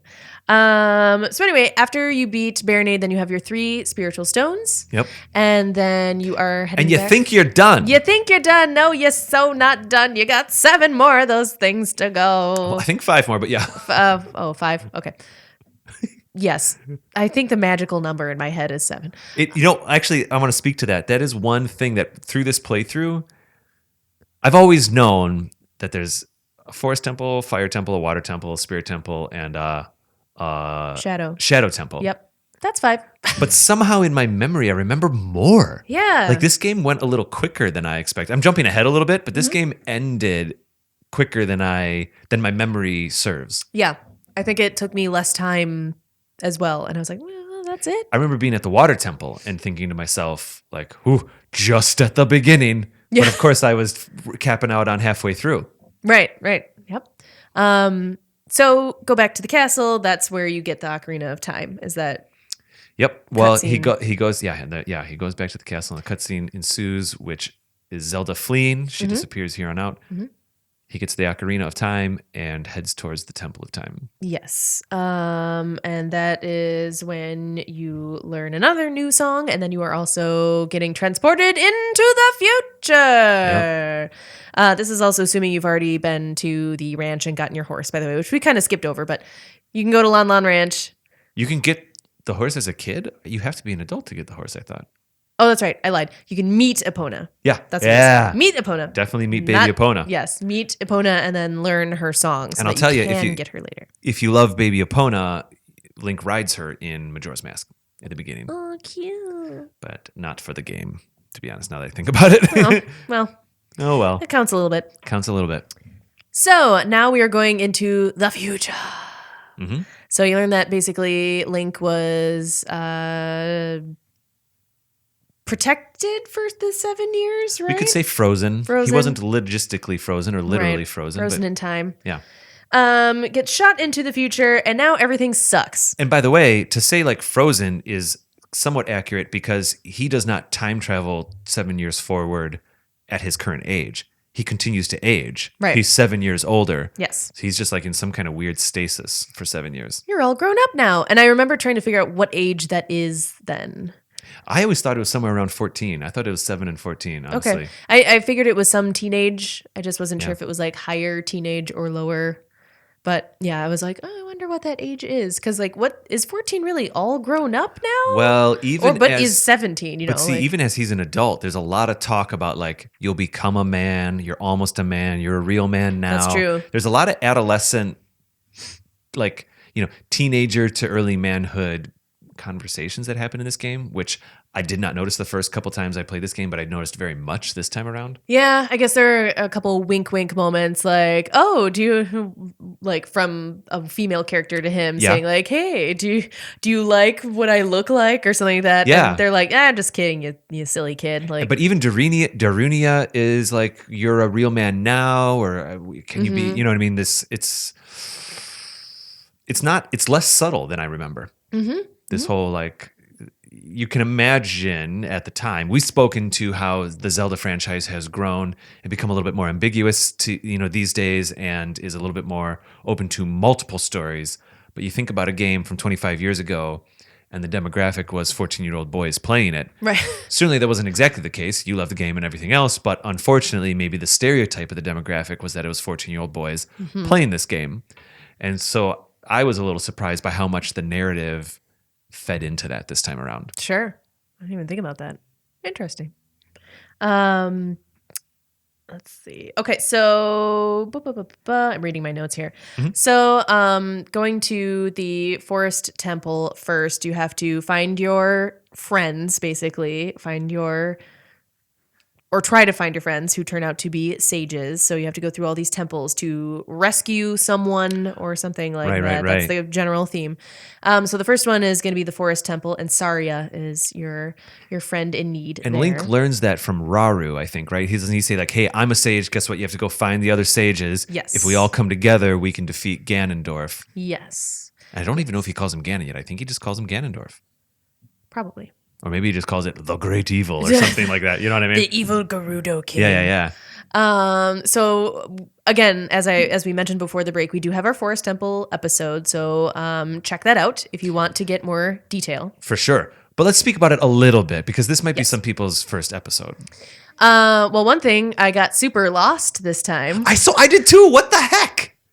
I got so lost in the Forest Temple this time around. Lost. So I think I was overconfident. I think I was kind of plowing through it, and then all of a sudden, I was disoriented. Oh no, I don't have a key. Oh no, I don't have another key. Yeah. Oh no, I don't have any of the keys. Backtracking, and I think I played a little too fast.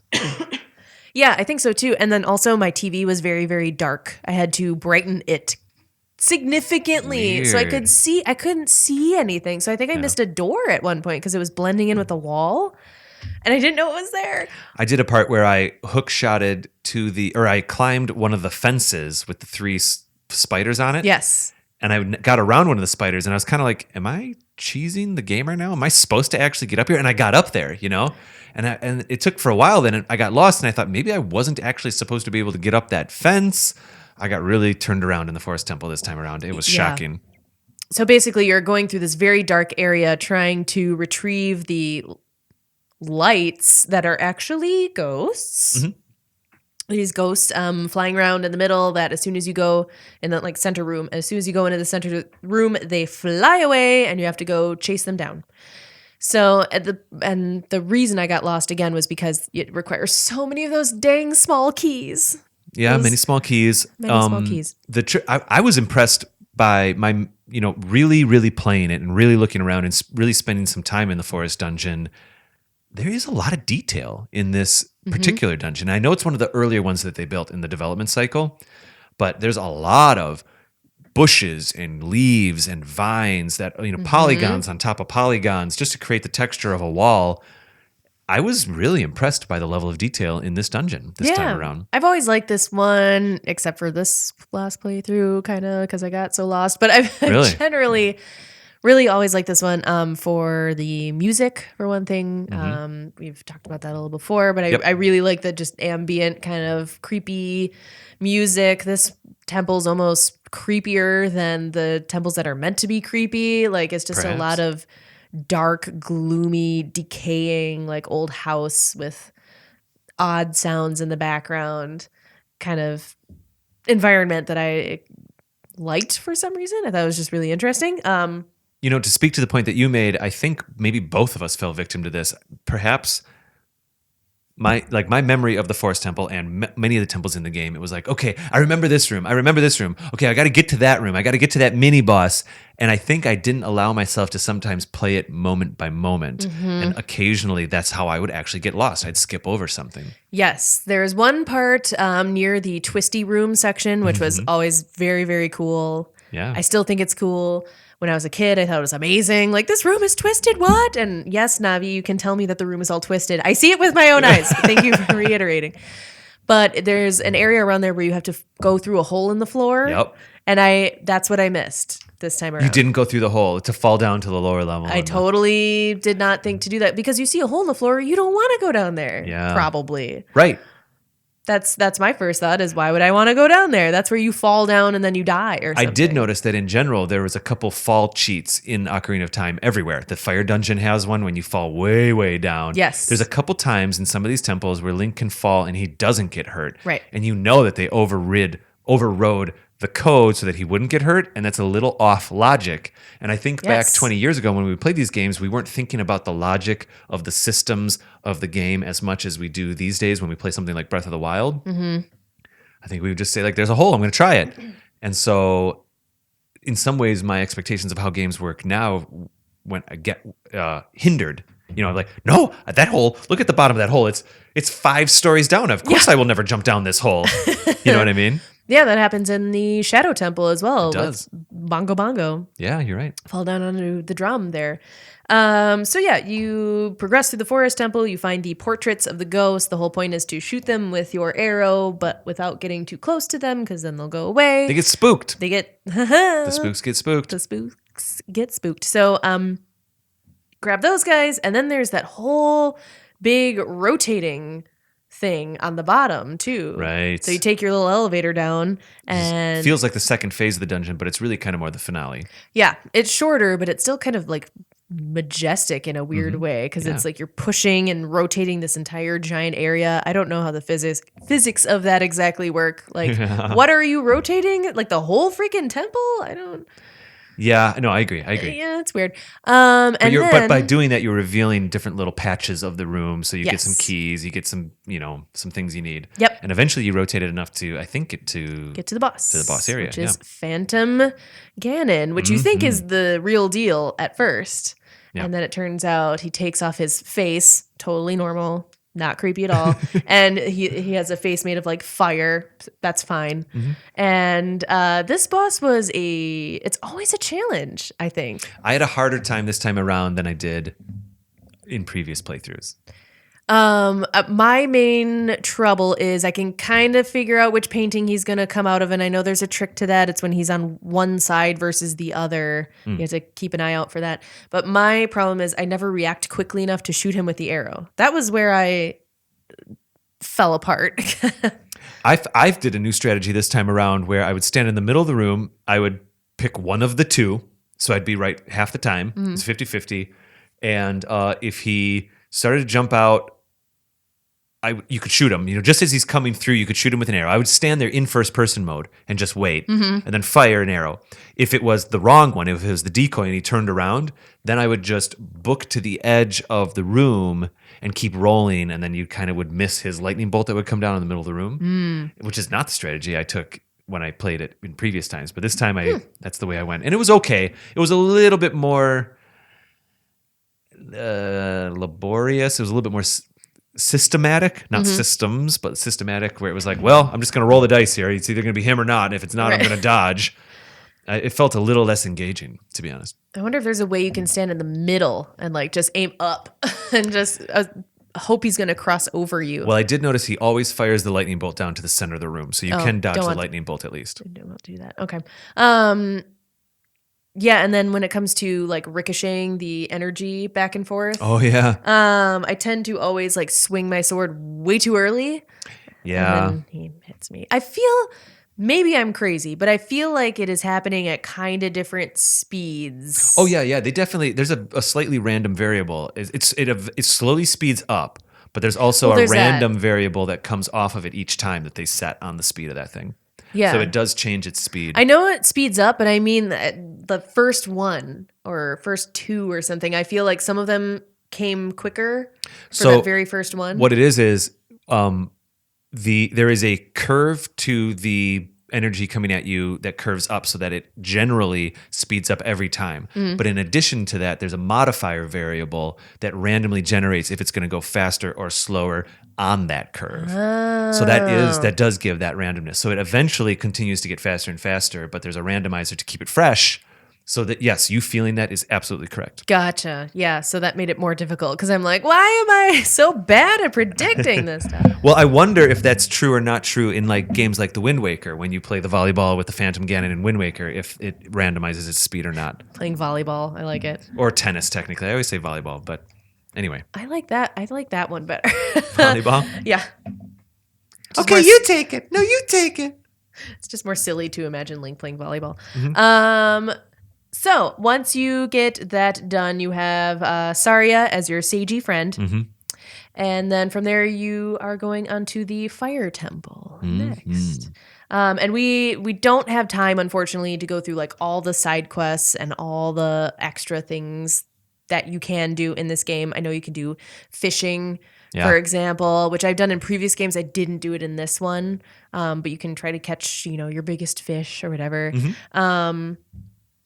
Well, Kate, probably in season 3, maybe early season 3, perhaps even before our Majora's Mask episode, maybe we can do an Ocarina deep dive episode or something. Yeah. Because there's just too much to this game. Obviously, as we've already been talking about it for a long time. It's okay. No, we're fine. There's so much more to go. It's okay that this is a longer episode. But there are so many more things that we just can't and won't be able to get to, unfortunately. Yeah, I get it. Before we get to the Fire Temple, I did have a note that the Great Fairies still creep me out a Yeah. lot. Super creepy in this game. I don't those camera angles, like We have spoken to that in previous episodes. behind them.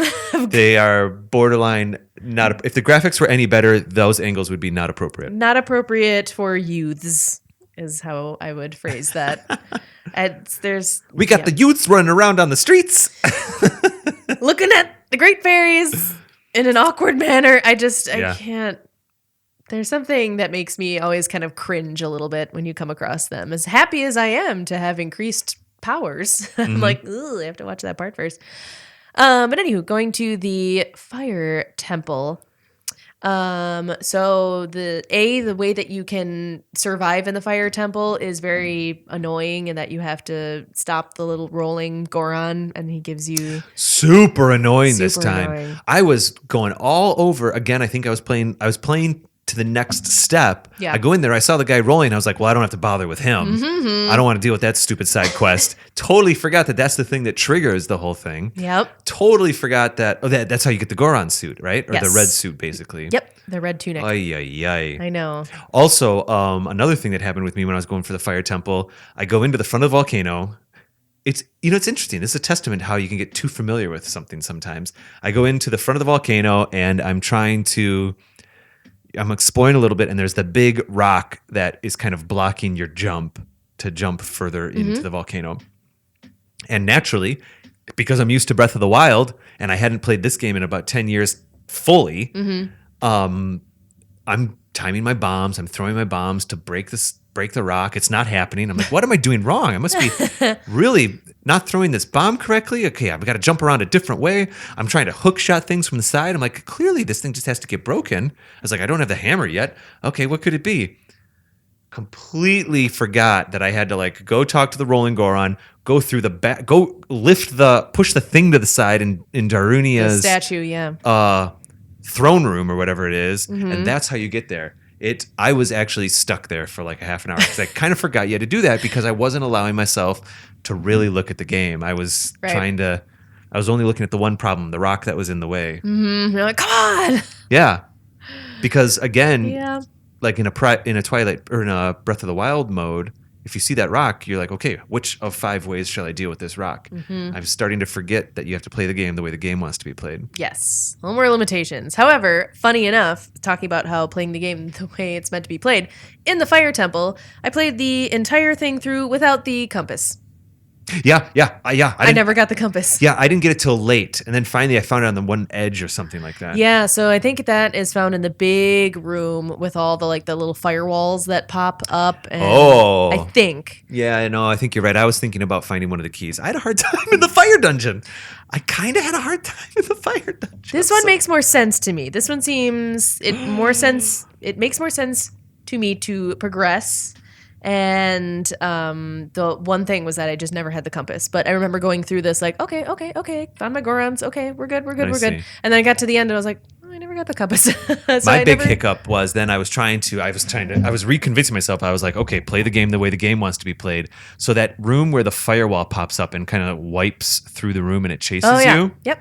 I always saw that door that was up high I guess you could say to the left. Yes. And I thought, well, I must have to get the hook shot. I must have to do something to get there. Finally, I realized, no, you can just jump there from the grate along the edge. You just wait for the fire to go by, get back down and jump to it. And I was like, really? I burnt like an evening trying to get to that door. An evening. All right. Always with the accidental puns. Never on purpose. Truly never on purpose. I honestly spent an evening being like, what do I do in this fire temple? I know I have to get through that door. I must have to get an item. All it took was a jump. And it almost my like Breath of the Wild instincts went full circle the opposite way. And I was looking for the key, for the button, for the thing to get to the door. And ultimately all I needed to do was jump there. I was like, what? That when it jump is happened. weird though. Like if you're coming back the other direction, the other way. it's a weird jump because it doesn't make sense. Like it's kind of a cheat where he just kind of whoop, like He clips up a bit too. Yeah. Yeah. And even when that happened, I thought, am I cheesing this game right now? right. But no, that's what's supposed to That's happen. how it's supposed to happen. I remember this time it was not a problem, but getting that megaton hammer is always a pain in the butt. I had a hard time with it. Hitting the switch and then running up that teeny little narrow Yes. pathway, or you try to do it the hard way, which I don't even think that's an option, honestly. Can I talk about the teeny narrow pathway real quick? So I'm playing with this GameCube style controller, and I will admit there was one frustration with the controller. Its degree of accuracy on the left control stick, the main control stick, it had a window of non-responsiveness.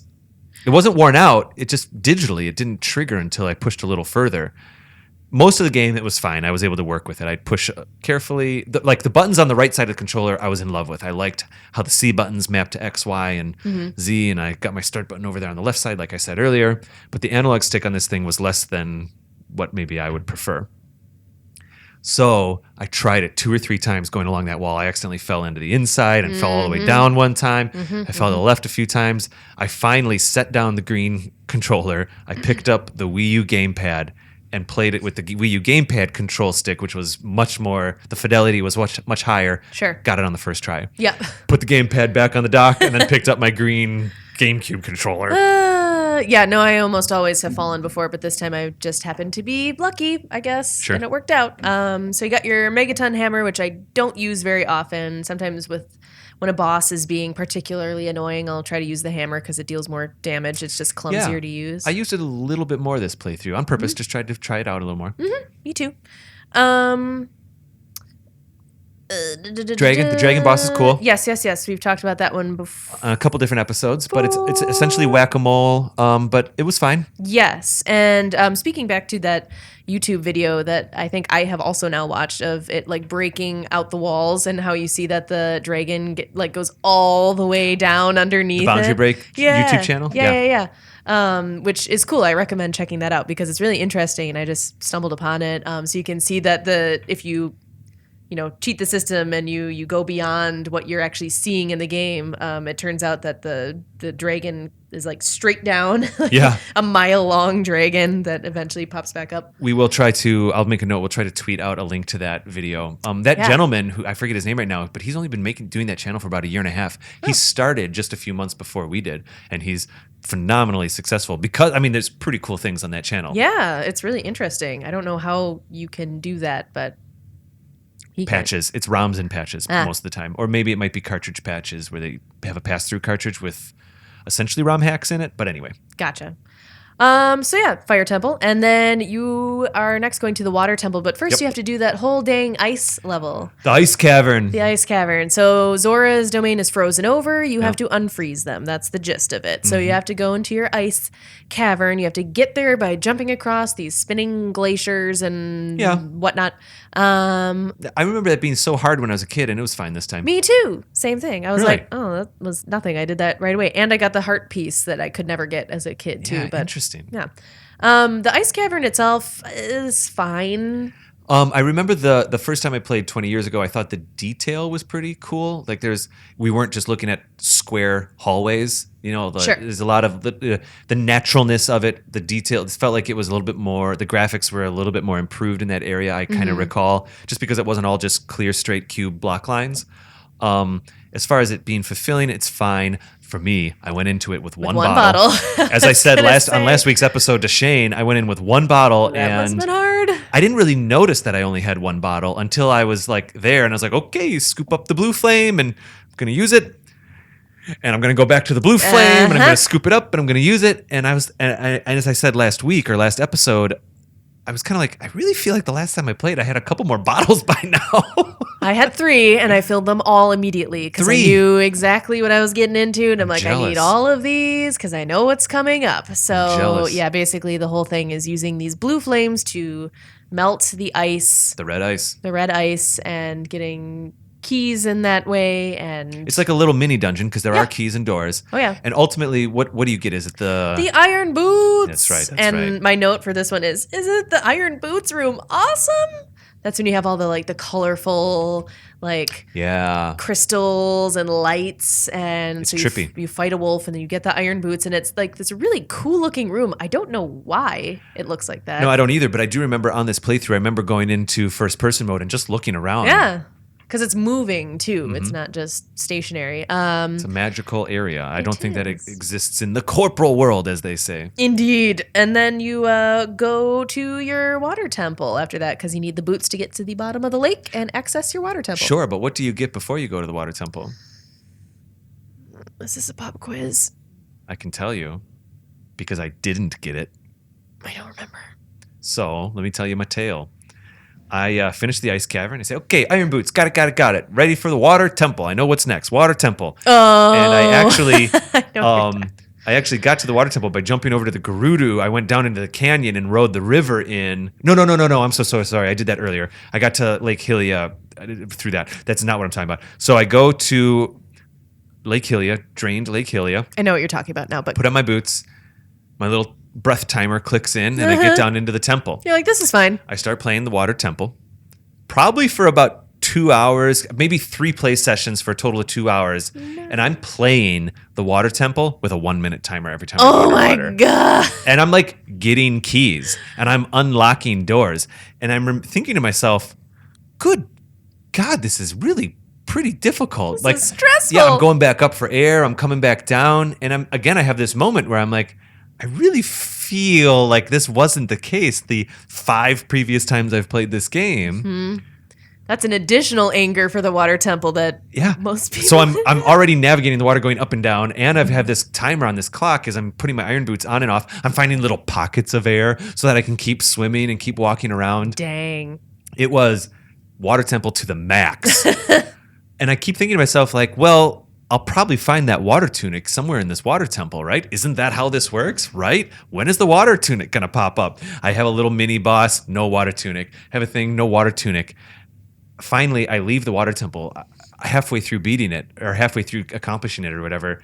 And I'm like, I missed something. What did I miss? I start walking around. I go to the old man. I dive down and look at the shark. Oh, yeah, the shark. Yeah. I'm talking to the old man by the lake. And I'm like, where the heck do I get this water tunic? Finally, like another play session goes by. Another hour goes by. I go back to Zora's Domain. Oh, hey, King Zora. And I see that King Zora is frozen. And I noticed that his ice is red. And I just bolted past him to get to the ice cavern. And I did not bolt past him coming back. I warped to Lake Hylia after the ice cavern. And I'm not usually a warper. And this is maybe why I shouldn't be a warper. I warped to Lake Hylia. So I completely bypassed King Zora. And I see that he's pink or around red ice. And I was like, Right. oh my goodness. So I go back into the ice cavern with my one bottle, get some blue flame, Oh, my come word. out of the ice cavern, go to Zora, melt him, get the tunic, and I proceed. Go back to the water temple, and then it was a breeze. Honestly, the water temple this time around was a breeze. It was fine. It was fun. I had less trouble with it this time than I had more trouble with the forest temple, and I blame my terrible adult eyes and how it was so dark in the forest temple. And then I think the water one was just easier for my brain to comprehend Yeah. nowadays. So I'm like, okay, this makes sense, and I remember it, and fine. So yeah, it was. I actually enjoyed the water temple. Yeah, I do not have the same amount of vitriol that most people have for it and that I used to have for it. I think because I just maybe am more patient or just remember it or just don't have as much trouble with it. But I'm blind as a bat, so I can't see the forest temple. Well, also you go into the water temple these days kind of ready to pace, and also I think the reason the water temple was so frustrating to people initially is that we weren't really used to thinking about games 3-dimensionally yet. I mean, we did, but we weren't really solving puzzles. The forest temple has a bit of it. The fire temple has a little bit of it, but just games in general, we were thinking of them as more as like flat planes. I'm moving in a 3-dimensional environment along a flat plane, whereas the water temple itself is one big puzzle of Yeah. moving space in 3 dimensions. You know? Yes.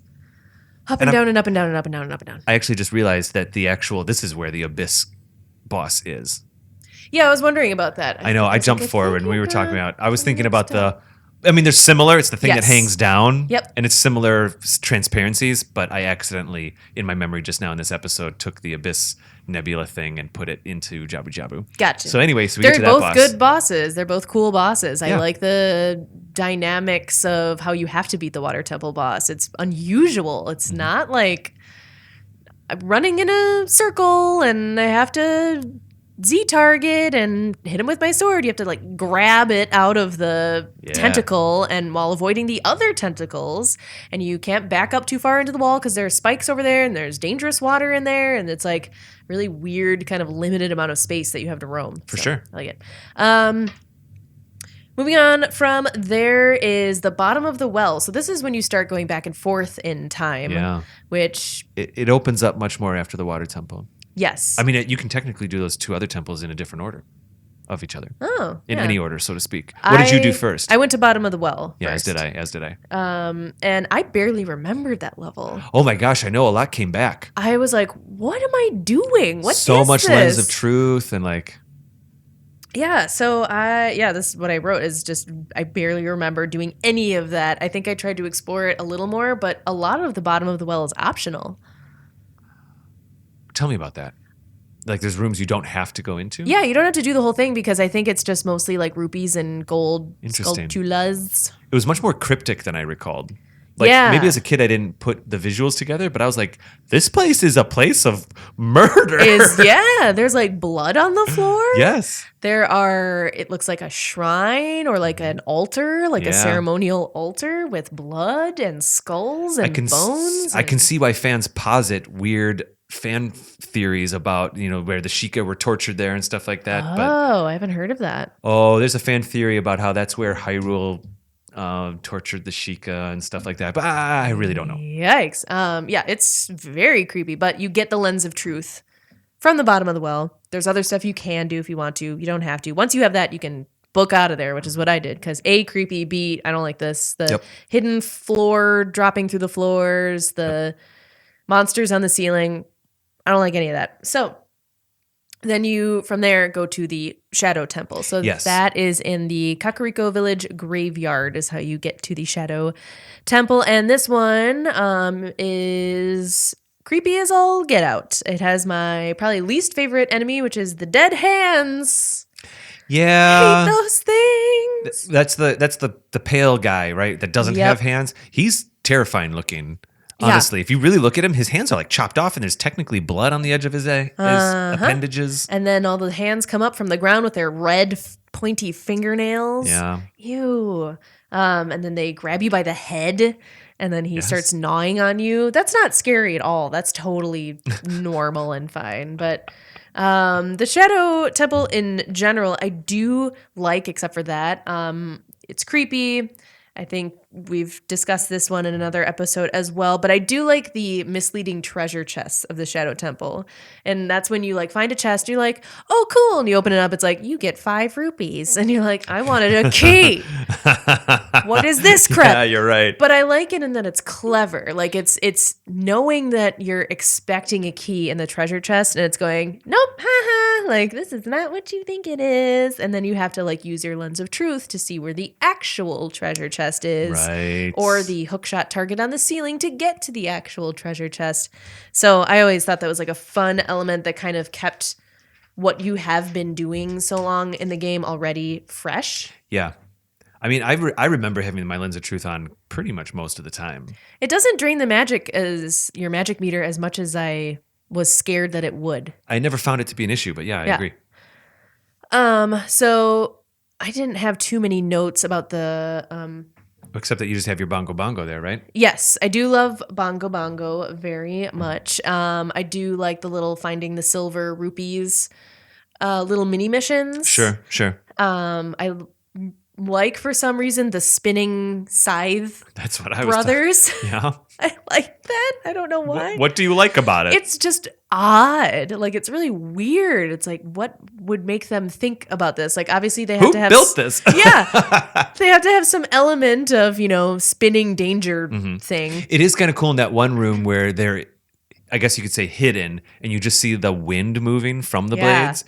and then you're like, something's weird, and then you Eye of Truth it, and then you're like, okay, that's what I suspected. The Scythe brothers. Yes. Hello, gentlemen, again. So, yeah, I don't know if there's anything else you wanted to talk about for the Shadow Temple. Oh, the boat I always thought was really cool. Yeah, the Phantom boat's boat cool. where the bells are ringing and you have to fight the enemies on the boat itself. I thought that was a cool element. It's like this, the Shadow Temple is like this underground death city. Yeah. But it's kind of It's under the grave. Yeah, the boat. I remember loving the boat even the first time I played. It's a little bit like, why is it here? How does it fit in? But it's okay. It's a cool mechanic. You know, some games will always have their what I would call elevator level, and it's a level where you jump on an elevator and you're stuck on that elevator, and bad guys jump in, and you're just battling bad guys until the elevator gets to where it needs to go. This is kind of Zelda's version of an elevator level. Yep. Pretty much, but I like it. I thought it was cool looking. Oh, very much so. From there, then we are going to Gerudo's Fortress. Yeah. This part I had difficulty with Okay. because you have to free the construction guys that you originally met in Kakariko. You have to free the brothers, or I guess team. I don't know if they're brothers. Free the construction guys, and you have to fight the Gerudo in the process, and they're tough. Wait, now by fight, I mean, most of the time you're just sniping. Yes. I guess there's those battles. Yeah, the battles is what I'm okay, talking. That's the okay. part I had the trouble with. So sneaking around, being stealthy, shooting them in the head with arrows through the various places, that was fine. Jeez. It's Sounds fine. so violent. But then anyway. they only pass out too because they have the little birdies flying around their head like a cartoon. So you didn't actually kill them. No, that's how arrows work. Yeah, it's fine. You pass out and birdies fly around your head. But I had the trouble in fighting them to free these guys because sometimes if they do like the jump attack, you're just gone in one hit. Really? Yeah. And then they'll be like, I told you not to mess with us. And then you go all the way back to your jail cell and you have to start all over. Or at least you have to like find the right pathways all over again. Yeah, right. It's a little bit of that Majora's Mask thing where once you know the path, then you just kind of hit the path again instead of like at least the exploring that you did. You don't have to do that. But yeah, I get it. But I had trouble, so I had to like stay close enough to them so they wouldn't be able to do the jump attack. Right. But then they right. can also block you. So I had trouble with these ladies. They're intense, and it was like making me sweat. I was like, oh, I don't want to start over again. That was. I my remember whole a lot thing. of circle strafing for me. I don't know if I had as much trouble, but there was a lot of non-action. There was a lot of me moving. I was moving a lot to get out of the way. Right. So once you free everyone, then some probably like second or third in command or something, she's like, okay, you have our respect. You can wander around now. Yeah. Did right. you do like the horseback thing to So get the I did ice not do it on arrows? this playthrough. I've done it I've done it previously in other games, but I was very tight on this playthrough, to be honest. Yeah, I didn't do it on this playthrough, and then I had actually forgotten what it was that you get Oh, really? until later when I was like, wait, why do I only have fire arrows and light arrows? And I realized that's when you get the ice ones, but I don't really use the ice arrows. So Am I mistaken? Don't you get water arrows in the Shadow Temple? No, I believe that's on the horseback course. That's the ice arrow. Oh, okay. I think I'm misremembering. Anyways. Yeah, I don't know. But so I didn't care about doing that, and I was like, I don't really have time for this either. So I went straight into the desert. Okay. So then you have to get to the spirit temple. So this is kind of Yeah. a similar like frozen Zora area to get to Water Temple. This is a same kind of thing. So maybe that's why we're thinking it's more than 5 because of the ice cavern and Just all the desert. in-between mini dungeons. Yeah. Yeah, I agree. So that's probably why I'm thinking of 7.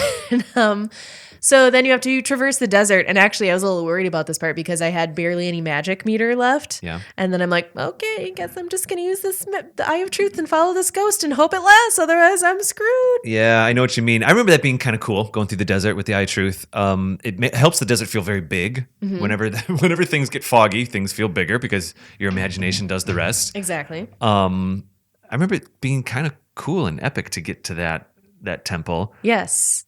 I was going to say something else about what you were saying with the I don't know. Keep going. Keep speaking. I've lost my train of thought here. I think you are also maybe thinking of the floating boots in the Shadow Temple. That's what you get there.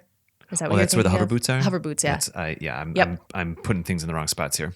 And then so you use those as well to traverse the desert. I actually kind of played around with the hover boots a little bit more this time around. Yeah. I like. I used them a little bit in the Ganon Castle and stuff. Oh yeah. And you can use them again. You can use them or not use them with the Shadow Temple boss too. But yeah, Right. they're fun areas that you can just kind of float around. Yeah. So then you get to your Spirit Temple, and this is another place where you're going back and forth through time. So you get there, you meet Niburu, and she tells you that, hey, I need to get. No, I lied. You go there as an adult, and you can only access Right. so many places. You basically play half the dungeon as Yeah. an adult. And then you learn that you have to go back as a kid. Or rather, I think you go there as an adult, learn you have to go back as a kid. Yeah. Do first half as a kid, then come back as an adult. That's what it Yeah, is. it was a lot, not all of which I loved. I was like, it's cool that you can do it in both ages. I didn't love that you have to go back there like 3 different times, but that is a staple of Legend of Zelda games is go back to the same place 7 times. It's just going to be something that you have to do. So the Spirit Temple, I've always loved the look of this. I love the giant statues in the desert, the one inside, the one that's just sitting there like meditating with her palms out. I always thought that was really cool looking. I really love the music of the Spirit Temple. It's one of my favorites. I love the mirror shield and that whole mechanic of reflecting the light onto the suns. That part I really like. I think the only thing that I don't really like about the Spirit Temple is the bomb chews. Yeah, okay, sure. Do you? I mean, they were fine. They're not inspired or anything. No, and you don't use them that much is the Just thing. you go bowling with them a few times. You use them a couple times and that's it. It seemed like a very odd choice to like introduce this new thing so late. Yeah, Because maybe. you're like, this has got to be near the end. Like I'm on the, 5th or 7th, if you I think will, the reason dungeon. you think, oh, that's what I was going to say. I think maybe the memory of 7th is because a lot of times after the Deku tree, it is 7. True. Dadango and then, Right. And so like maybe that's where that memory comes from. But to have 5 in the adult timeline was tighter than I remembered. Yeah. So yeah, I'm not sure why. I don't know why they brought in the bomb chews. I think you could have done without it, but I don't know what they would have done to hit your switches that you needed to hit beyond the iron bars and whatnot. Yeah, that is interesting because it's not like you can use them. Can you use them in the Shadow Temple if you do the Spirit Temple first, I wonder? Oh, I don't know because I've never tried it that way. I've always done this route, the Spirit Temple last. Mm-hmm. So that's interesting. Mirror shield. Oh, and then you get your gauntlets as well, so you can start lifting Yeah. heavier things. The big stuff, the big tall stuff. But not the biggest, tallest stuff, which is frustrating. Yeah. That Oh, I forgot about. So I also remember that the first room of the Fire Temple, when I was playing the Fire Temple, so when we were speaking about Spirit Temples last October, I was pulling up a visual of a room in my memory, and when I got to the Fire Temple in this playthrough, I was like, oh no, I really messed up. I was remembering this opening room of the Fire Temple, but it's basically staircase in the middle, 2 things on the sides, and then things up top. Yep. And then I got to the Spirit Temple, and I was like, oh, no, I was not misremembering. This is basically the same setup. Yep. Am I in the same place again? Because Yeah. it seems like I'm in the same place again. Yeah, pretty much. And then we have one of my favorite bosses, Twin Rova, in the Spirit Temple. I really like her or them or, both of them. Yeah. I like their dialogue. I like their sassiness and their complaining at each other and yelling at each other. And having the Spirit Temple be last and having this kind of side story of them raising Ganondorf, it is a nice ramp up to where we're heading next. And I like that her look completely changes too. And I remember there's the scene when she changes into Twin Rova and Link's face goes, what? Like you got kind of hot now. What is this? Oh. Well, there is this trope in video games that the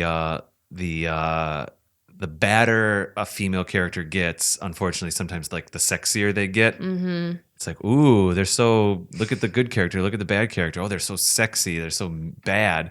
I don't know, we'll see. Hopefully we're kind of getting away from that, but that does happen here as well. Yeah. She turns into this leggy, half-naked witch lady with lots of makeup on. It's weird, but... Yeah, heavy makeup with some of these characters, I just realized.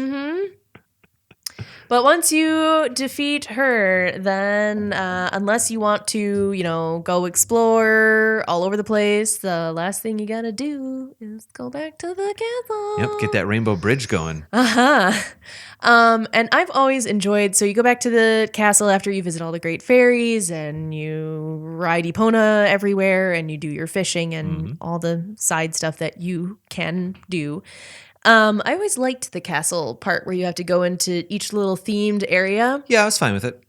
Initially, I was kind of, when I first played it, I thought like, I was a little underwhelmed because I went into the first room and I was like, I'm ready for the big castle. I was almost ready for like what Breath of the Wild's castle is.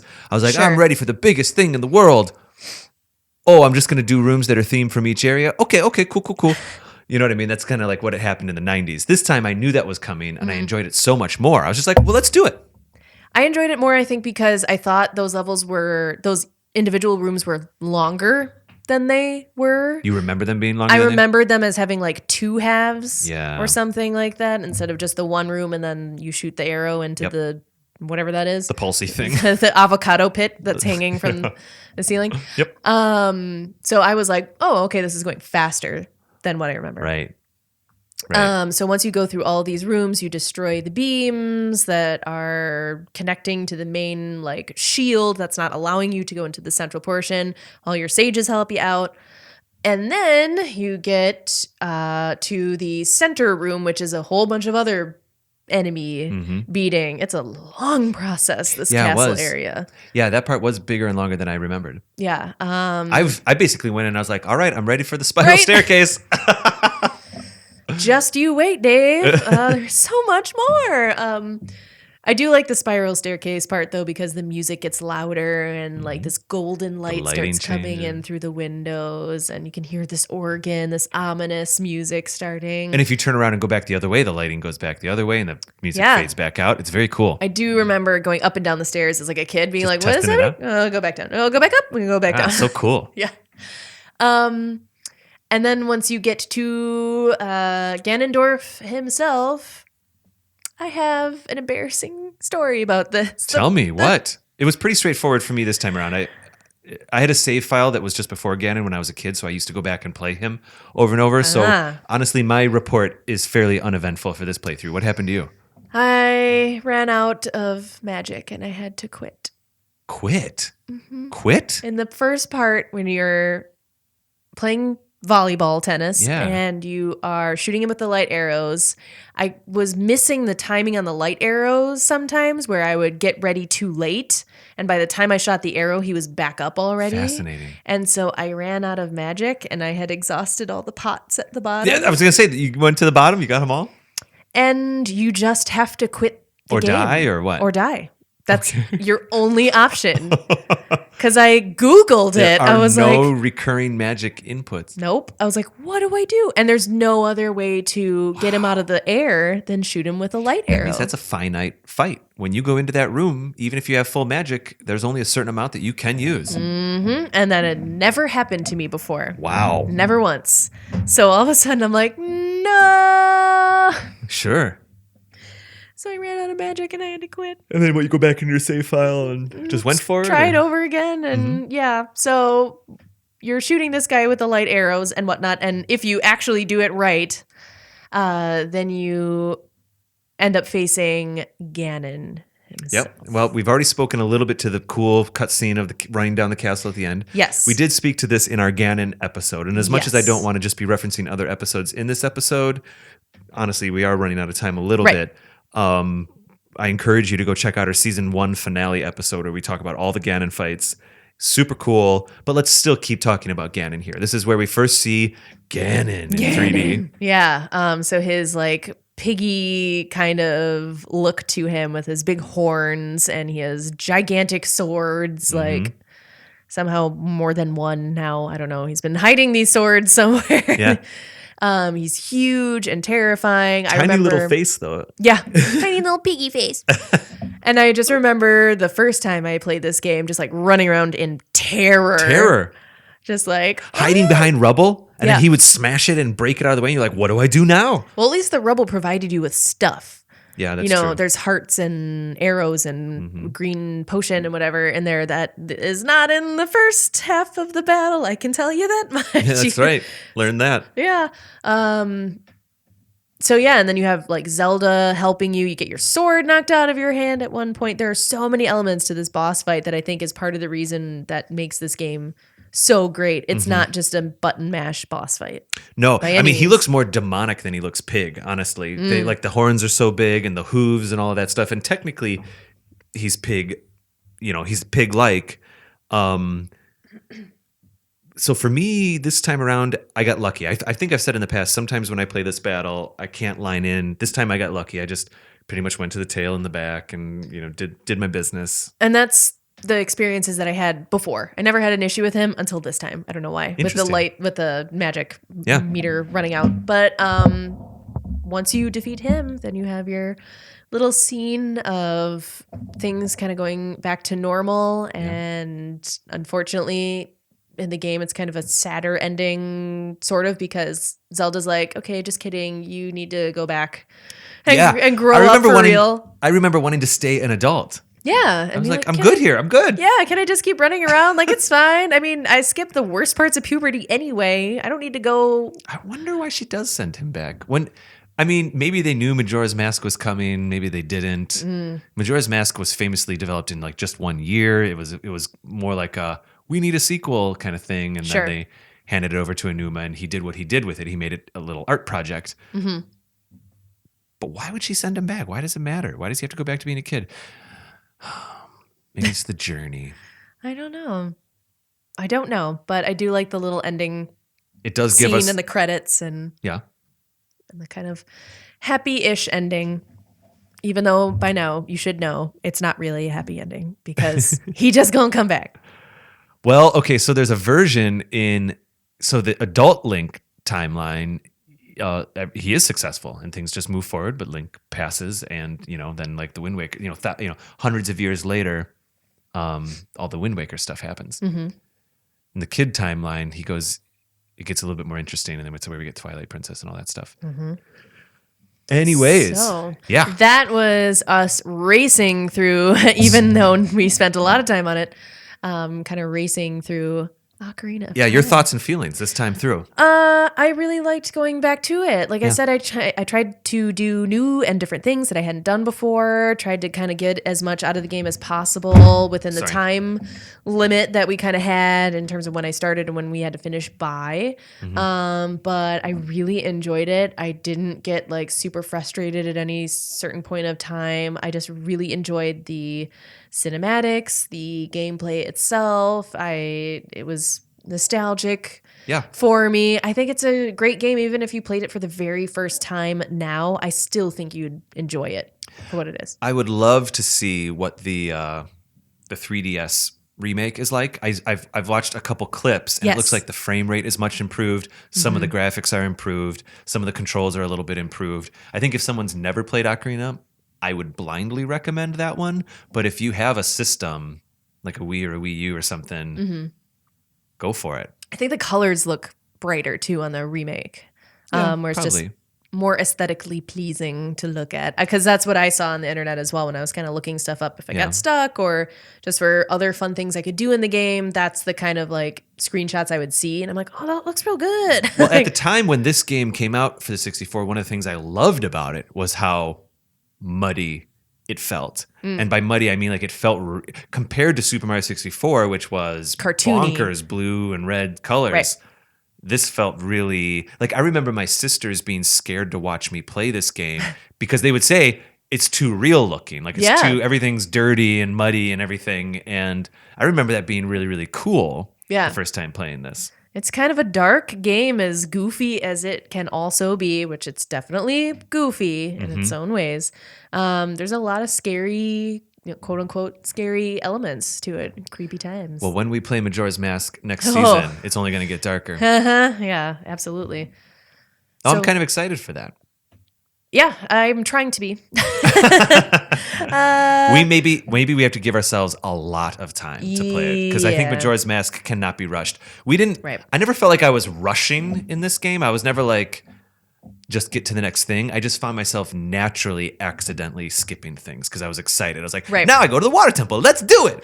You know what I mean? I'm overly confident. Like, I never felt stressed in this playthrough of like, oh gosh, gotta get there. Right. But I think I played it faster than. But that's just what happens. Like that's what happens when you play a game a lot and then you don't for a while. I kept skipping and missing little details. But then also I had nice little surprises too as I went through it. Yeah, I would say it has high replay value because there's agree. always something.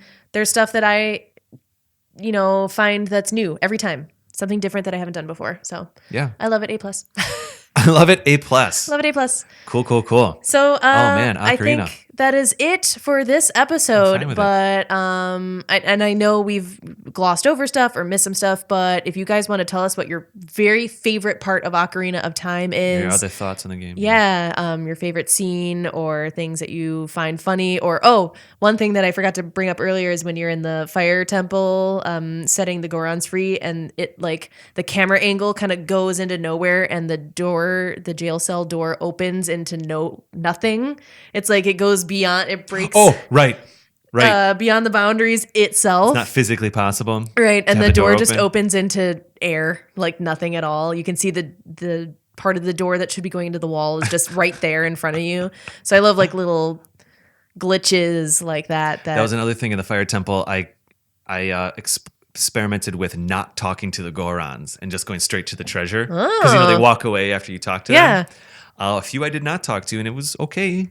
It was okay. I wasn't really looking for conversation anyway. I know. I'd love to go I back had and see if business. they are still standing there or something. Oh, they're just waiting for you to talk to them. They sound like my Crazy. stomach. Well, Kate, if people want to talk to me a little bit more about Ocarina, or they want to discuss the 3D remake, perhaps that's a season 4, 5, or 6 thing where maybe we dive back in to the 3D remake. Who knows? We got plenty of other things to talk about before that. They can find me personally on Twitter, Instagram, and Discord at Raptor Paint. Where can they find you? So I am mainly on Instagram. I kind of suck at social media, but I'm on Instagram at I only take cat pics. And then if you want to talk to me on Discord, just tag me and send me a message in that kind of way, because then I will definitely see it. And my name on there is Catertot. Cool. Like tater tot with a K, because that's clever. People can find the show on Twitter at Another Zelda Pod, and on Instagram at Another Zelda Podcast. You can go to our website, anotherzeldapodcast.com, to see links to all of our other episodes, our show notes, and even some of the blogs that we have posted, along with a couple other extra surprises. And you can find links to our Patreon account there, where we do bonus episodes and things like that. Every third or fourth episode, we inject a bonus episode on our Patreon feed. It's a lot of fun. It's usually deeper content, uncut interviews, stuff like that. Maybe it's our thoughts on certain things. We have a Link's Awakening episode, a Link's Awakening remake episode on there where you and I spoke about it, and that's a lot of fun. And so that community has been growing as well. Yeah. Kate, Join the family. a little bit, right? Yeah. Find us on Discord. You can find all that on our website. Kate, we're gonna be back next week talking to Lizzie. Yeah. Lizzie Nielsen. You're gonna meet her in person. Yes, and we are going to be talking about our favorite shrine quests from Breath of the Wild. So that's going to be awesome. A little bit of a sequel or a follow-up to our top 10 shrines, top 10 shrines, that an episode that I did with Lizzie Nielsen last year around this time. Yeah, it's going to be good stuff. Cool. Kate, well, I guess I'll see you in next episode. Okay, bye.